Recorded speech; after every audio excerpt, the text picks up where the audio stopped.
In an S-rank dungeon, after taking the magic staff, our protagonist accidentally awakens a legion of undead, and an SS-rank Lich King. The hero shouts, "Light Cohen, pass me the staff. With it, I can defeat the Lich." So, the protagonist throws it to him. The hero catches it, and his panic shifts to relief. Even the protagonist's childhood crush, Saya, starts blushing. But when Light Cohen urges them to hurry, they both give him disgusted looks. Laughing maniacally, the hero boasts, "You were deceived so easily, Light Cohen." Even Saya coldly adds, "What a fool." Turns out, they plan to abandon him, leaving him behind to face the undead horde alone. But he refuses to give up, casting holy light to fend off the skeletons. The hero party, their faces twisted with wicked glee, waves goodbye as he desperately yells, "Wait." After a long, exhausting struggle, sweating and barely holding off the undead, he realizes the truth. Hero Agunal, his crush Saya, and even Father Cuts had planned to betray him from the start. Battered and low on HP, he swears vengeance against these three traitors. Just as all seems lost, the system flashes an alert. Light magic level error. Once again, it's him versus an army of SS rank undead. In his final moments, the system announces, "Upper limit for light attribute, unlocked." Shocked, he watches as his light magic evolves, transforming into something greater, plasma attribute. A glimmer of hope ignites within him. And with that, our story begins. In this world, there are two types of people: those who fight using weapons like swords, bows, and spears, the warrior types, and those who wield magic and produce fire or water or sometimes even heal wounds, the mage types. There's also a category called attributes, but it's all according to the will of the gods. 7 years ago, on the day of the attribute test, Saya got the fire attribute. Standing in front of a cathedral, Light says that fire is strong. Saya comments that she thought the wind would be cooler, though, but says thanks for the light. She then asks what the light attribute is and if it's like hers. Light admits that he doesn't really know it himself. Pointing at Light, Saya says that Light has super high magic power and is super powerful. Saya adds that Light is the star of the orphanage, saying that they should go on adventures together. The priest asks the kids who finished their test to go home. Looking back, Saya says that she'll go ahead and wishes Light good luck. He waves her hand looking at her as well. Nationwide attribute test, where kids who turn 10 will undergo a test where priests convey the will of the gods through it. The mage types fall into the four main attributes: fire, earth, water, and wind, and sometimes rare attributes. Saya stands surrounded by flames and says that she can't wait to see what attribute she'll get. Light calls out to Saya and says that they should go on together. The priest announces to come in next. Gesturing toward Light, the priest in a white robe says to come closer. Holding a glowing orb, the priest in a white robe announces that Light's attribute is light. Light reacts with a confused huh and asks what light is. Light asks if they are sure, as this is really the attribute given to them by the gods. Confirming it, the priest tells him that gods don't make mistakes. Light exclaims that it isn't a strong attribute. The priest in a white robe stares at him, questioning him if he is dissatisfied with the attribute given to him by gods. Crying, Light says that he wants to be an adventurer. Explaining the situation, the priest in a white robe says that light magic has no attack power and it would be hard to become an adventurer. Even so, they are a special light attribute user, 1 in 1,000. The priest in a white robe tells Light to accept their fate. Looking distressed, Light feels dissatisfied with his attribute. The priest calls for the next person to come in. Light asks what the point of their high magical power is. He admits that he wasn't asking for too much and that any of the 4 major attributes would have been fine. Saya encourages Light to go on adventures together. Light calls out to Saya, and now 7 years later, events unfold. A woman with brown hair says that Light is back and welcomes him. Waving to the woman with brown hair, Light says that he is back. Melisa responds that she heard Light completed a quest with the guild. Light confirms that it was a goblin extermination in the cave, and adds that it was the usual task, with Light as the torch holder. Melisa tells him that the party leader was really impressed, and he said that he was thoughtful and it's easier for them to fight with him holding the torch. Light feels happy hearing it. Then he asks if there are any recruitment offers coming up, but there are none. After being diagnosed with the light attribute, Light became the go-to person for odd jobs at the orphanage. Light asks Melisa for lunch as he thinks that carrying luggage and cooking aren't a bother now. Reflecting on their situation, Light thinks that with his high magical power, he can use a skill called magic transfer, but people call him a magic tank, which is pretty useful. Reflecting on the past, he notes that ever since the attribute inspection day, everyone at the orphanage, even Saya, became distant. Light wonders what everyone is doing now. He asks if there's a need for an adventurer like them. Light's parties are always temporary and low-paying, but there are also quests they can do alone, like gathering moonlight grass, saying that he is happy enough with this. Sitting at a table, Light eats a meal. A voice from outside the window says that's Light. Beginning a new quest, Light is on a mission for Moonlight Grass Gathering. Light says that they should get started casting a spell. He says that they are bright and ready for it. Moonlight Grass is a medicinal herb traded at high prices at the guild, and it can only be found at night. Light exclaims that he found it. Considering the effort and lighting costs, it's not worth much for regular adventurers. Light reflects that with light magic, it's an easy grab and zero expenses too. He concludes that it's like this quest was made just for him. Gathering moonlight grass, Light says that he should be done, adding that it's a big haul. Light exclaims that his level increased, and the new magic is with attack power 0. He observes that the magic cap on magic level is 10, and notes that the new magic is at level 9. Light wonders people call light magic useless attribute and to level up is something only he has done in this world. He held on a sliver of hope thinking that maybe a high level spell might have some attack power if he raised his magic level. Light reflects that if he raises his magic level, his magic power also increases. Light concludes that even though he is at the bottom, he is still managing to be an adventurer. Recalling a past moment, the priest in a white robe tells Light to accept their fate. Light declares that he will screw that and forge his own path as an adventurer. Walking through the town, Light greets Melisa-san and says good morning. Melisa exclaims that Light is back, and adds that there's big news. Light reacts with a surprised ha, and asks what it is. Getting closer, Melisa explains that it's a special request, revealing that it's from the A-rank party. Zul Silver will, shouting in surprise. Light exclaims what? He asks if a request from an A-rank party will really come for them. Melisa responds that yes. Explaining the rarity, she says that A-rank parties are incredibly rare, and only a handful of elite make it to A-rank. Wondering aloud, Light questions if Silver will really wants him. He admits that he is only a D rank, just recently promoted. Melisa clarifies that Silver will sent the request after noticing Light's recent promotion. Realizing the intent, she adds that they are looking for someone with high magic power, and concludes that Silver will can use him as a mana tank after all. Silver will supposedly has a Grand Mage as one of its members, so they will need someone with high magic power like Light can offer. Melisa says that Light is the only one bringing recognition. Reflecting on his abilities, Light admits that he has some confidence in his magic and high magic power, and asks if they really think so. She confirms that yes, they do. He wonders if he can really keep up with an A-rank party. Melisa explains that he has one of the highest survival rates and quest completion rates, and the request is based on the reputation. Light acknowledges that it's an A-rank request, and notes that it'll definitely involve high-level dungeons. Light adds that he is not a beginner anymore in jumping at an offer without knowing it is too dangerous. A lady begins to enter the scene. Light tells Melisa that he is canceling this request. He trunks around hearing someone questioning his canceling. The lady exclaims that they should go together, and hugs him. Light questions about her identity. She looks at him feeling like he is not able to recognize her, and asks if he forgot about her and he is so terrible. Light is confused with the lady's remarks, and he tells Melisa that it's not like what she thinks. Speaking to her, Light says hey and asks who she is. Saya giggles and says that Light hasn't changed at all. Laughing, Saya says that it's her. He begins to recall some memories from the past, and exclaims Saya's name, and she says that he's correct. The last time they saw each other was during the attribute assessment. After that they grew distant and Saya left the orphanage after that, and it's been 5 years since then. Saya expresses that they can finally meet again. Light, responding softly, Light says that it's been a while but asks why she is here. Someone explains that they are the clients. They look toward the man. Greeting Light, a blonde character says that it's nice to meet him. The blonde character introduces himself as the leader of Silver Will, and his name is Agunal, and gives a gentle smile. Light reacts with a surprised ha. Agunal holds a critical position and title above the highest ranking archmage. He holds the highest ranking title among the sages, the great sage Agunal. Shouting in awe, Light calls out to Sir Agunal. Agunal laughs and says that just Agunal is fine since it's not a big deal. Light panics and says no way. Recalling the past, Light says that he was inspired by someone with the failure attribute. Agunal was originally the super rare null attribute. The null attribute can use fire, earth, wind, and water magic freely as a trade-off, but the increase in magic level is incredibly slow. Even if the level rises, the amount of magic power gained is very little. Even with the efforts of a lifetime, they cannot compare to a regular magician. Explaining further, someone with the null attribute like Agunal, it's considered a failure attribute, but Agunal didn't give up. He entered the magic tower using their financial power as support, and through research upon research, Agunal developed a method to instantly recover magic power. Agunal was able to max out the null attribute. He is said to be the world's one and only all attribute user. Reflecting on Agunal's journey, when Light was on the verge of breaking, Agunal's spirit and amazing story met, and hearing Agunal's story was what helped him. Light realizes that it's someone like that in front of him. Feeling embarrassed, Light says that he can't call Agunal that. Agunal suggests that to at least stop with the Sama. Questioning the situation, he asks if he will accept the request. Light asks what he means. Saya exclaims that it's about recruitment. Adding more, he asks to wait a minute before questioning if Saya is also in that party. Confirming, Saya states that it's an A-rank party. Saya shows an A-rank recognition badge from the valley. Shocking Light. Expressing gratitude, Saya says that it's thanks to Aginal. Aginal clarifies that it's thanks to Saya's strength. They begins to act like a couple, while Light just keeps watching them with a sad look on his face. He exclaims Saya has grown and already moved into a different world than him. Recalling the past, he says that he can't help it. He admits that he wanted to be by Saya's side, but that what shattered love is like. The priest comes up to him and tells him that he just witnessed the shattered love, and tells how pitiful.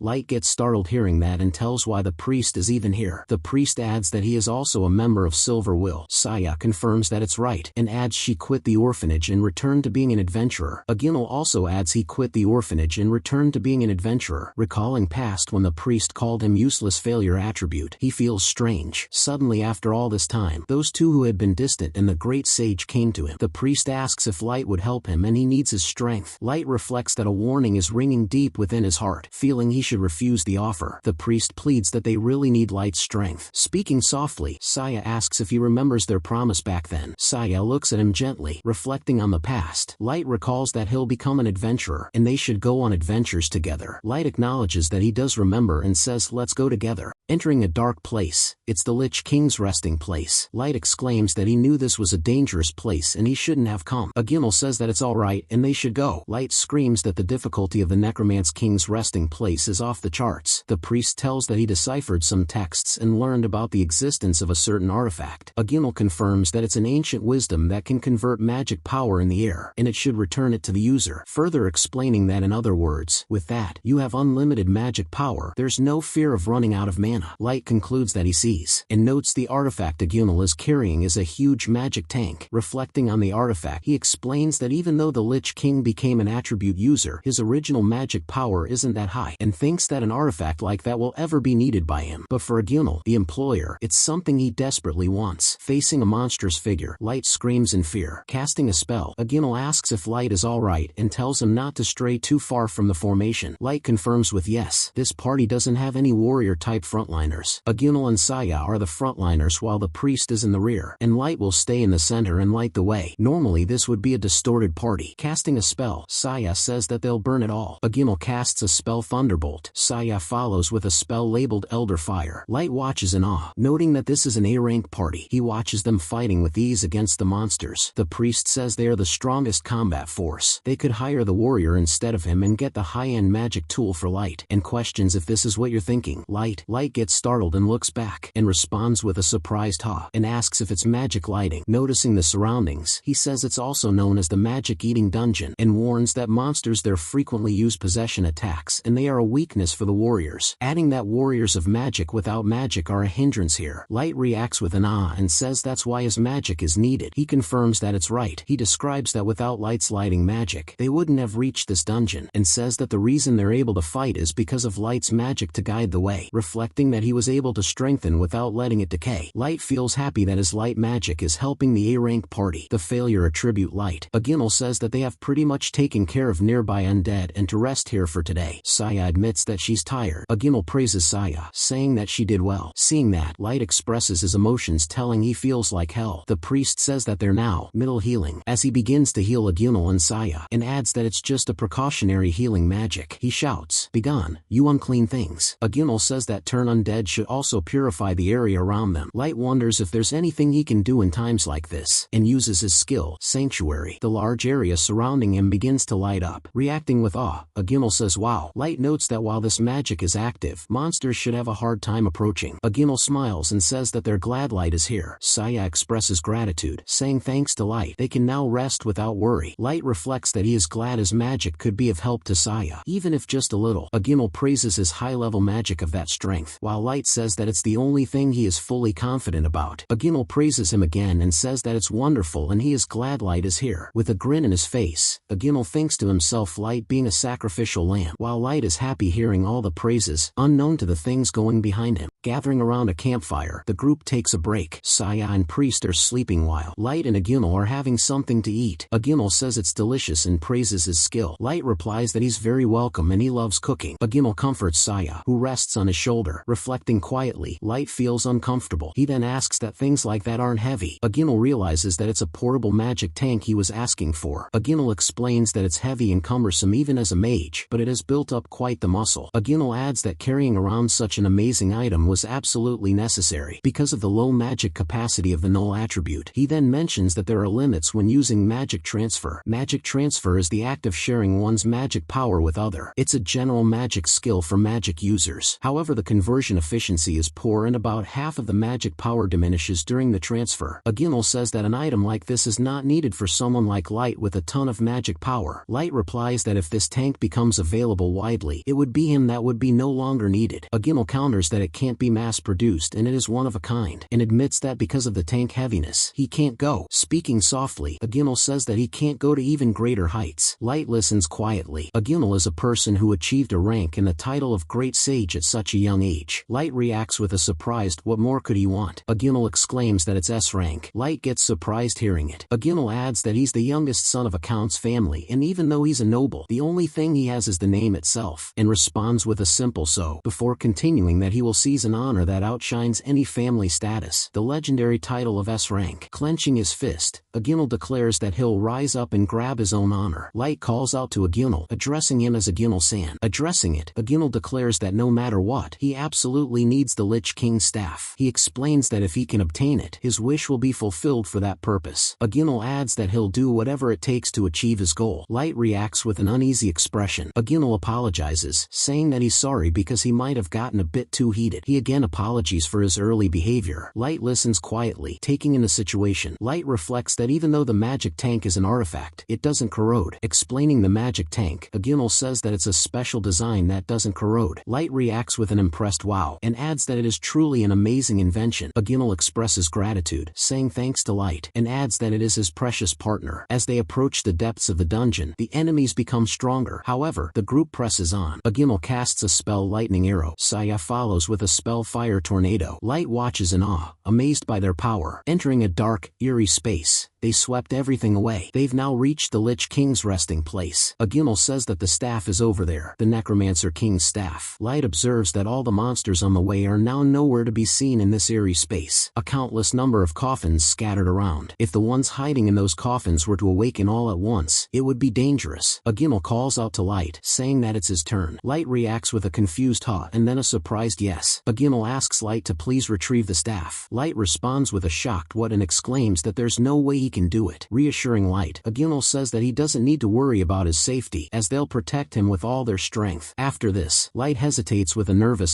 and then agrees with an okay, and he'll come to know everything. Reflecting on the situation, Light says that he had sensed that something was wrong. A menacing figure, the Lich King, emerges with a dark, skeletal form while he is holding a glowing staff. Aginal shouts that they can't defeat it, asking to bring the staff here and then he will be able to defeat it. Hearing that, Light throws the staff towards him. Aginal lets out a menacing "AAAA" and tells that he hadn't thought that he would be so easily deceived. Responding that he's served well, the priest declares that Light, the one with the wrong attribute, light magic. Reflecting on his actions, Light admits that he pretended not to notice. He says that he's happy to be treated as someone with the useless attribute was needed, and wanted to adventure with the person he admired. He wanted to prove that those who once looked down on him were wrong. Remembering a young Saya saying that they should go on adventures together. Recalling that Saya told Light that it was her dream to become an adventurer together with him. With a menacing face, Saya says it's as she told Aginal, and adds that for her, it's a piece of cake to trick Light. Light reacts with a shock and calls Saya. Facing the Lich King, Light exclaims if he's going to die in a place like this, he feels like a disposable tool. Overwhelmed by the situation, Light casts a spell labeled Holy Light, unleashing a powerful burst of light. The light engulfs the Lich King and the surrounding area, illuminating the darkness. Light declares that he'll survive, no matter what, and that he's different from the rest of them and get out of here. Casting another spell, Light shouts Holy Light as a radiant burst of light erupts. He continuously uses the spell again and again. He declares that he must escape before his magic runs out. Light warns that if he can't maintain the magic, magic. He'll be devoured by the bone in an instant. He unleashes another holy light spell, the light intensifying as it pushes back the darkness. Reaching the exit of the sleeping chambers, Light reflects that he has to somehow make it there. He resolves to climb that hill, determined to overcome the challenge, urging himself to increase distance from the Lich and to move quickly. Feeling the strain of the battle, Light lets out a pained huzz. Blood drips from his wounds. He exclaims that this is magic deficiency, realizing that he can't use magic anymore. Light groans with an ugh, struggling to keep going. He admits that he's not yet done, showing his determination. Climbing up all the way, he notices something as he collapses near the magic tank. While the battle takes its toll, he questions if it's the magic tank, remembering Agunal's holding it before, and realizes that this is Agunal's magic tank. He sees that since he obtained the Lich King's staff, Agunal threw it away. Light pleads with an ugh while the undead are chasing him, asking them to let there still be magic left. He hopes and wonders how to use it. Noticing a switch on the tank, Light begs with a desperate please, hoping the tank still has power. Activating the tank, Light feels magic filling his entire body as blue energy surges around him. Feeling the surge of power, Light exclaims that this is incredible. He reflects that this feeling is different, pausing with a hesitant. Light questions why. Feeling the intensity of the magic, sitting in the aftermath, surrounded by the dungeon's eerie glow, he contemplates his experience. Light wonders if it feels the same as magic transfer. Still processing the sensation, reflecting on the sensation, he adds that this is different. Undead, unleashing a powerful Ra as they channel the energy. Light casts another holy light spell, the radiant energy bursting forth to hold off against the undead. He curses with a damn it, gripping the magic tank tightly. Sitting near the tank, Light resolves that he has to live and get out of there. The Lich King, still looming, lets out a menacing presence as the battle continues. Surrounded by the Lich King's energy, Light reacts with surprise as the magic surges. He lets out a pain as the power overwhelms him. The Lich King emits a menacing aura, its skeletal form glowing with dark energy. Light, clutching the magic tank, lets out a strained voice. The Lich King taunts that if Light can't defeat the boss, he'll be gone. He has to defeat the boss to leave the dungeon. Light realizes that this is the dungeon exit, and there has to be a way to exit the dungeon after clearing it. Light reflects that he needs to somehow immobilize the Lich for a short time. Reflecting on his situation, Light realizes that if he can make it, he'll be okay. The Lich King lets out a menacing aura, its dark energy swirling. A magical circle glows above, emitting a powerful aura. Light, clutching the magic tank, lets out a strained ugh as the energy intensifies. He exclaims that it's the magic tank, realizing its potential, realizing his current magic is at full capacity. Light notes that as long as he can get his magic back, he can make it work. He casts a holy light spell, the light bursting forth. Light explains that it's a low-level spell, so he can cast it as many times as he wants. The Lich King lets out an aura, its dark energy swirling as it prepares to strike. Light, realizing the danger, notes if he can hold them off while running to exit, he can make it. The Lich King's skeletal hand reaches out, glowing with dark magic. Light, surrounded by the Lich King's energy, channels his power. The Lich King's presence is growing more threatening. A burst of energy erupts as Light and the Lich King clash, and it hits Light while Lich King lets out his menacing presence again. Lich King watches Light, but Light leaps up in the air, exclaiming that this is a light magic mirage. Calling the real target is here, Lich. He declares that the bottom tier is going to break through this dungeon. As he strategizes that he'll use a direct assault, a one-man ambush strategy, he shouts to take the close-range attack. Light casts a powerful holy light spell, the radiant energy surging toward the Lich King. The Lich King and its dark energy clashing with the light. While light magic has zero attack power, its speed is ultra-fast, but it can't defeat them. Light keeps hitting with holy light spells. Light casts multiple holy light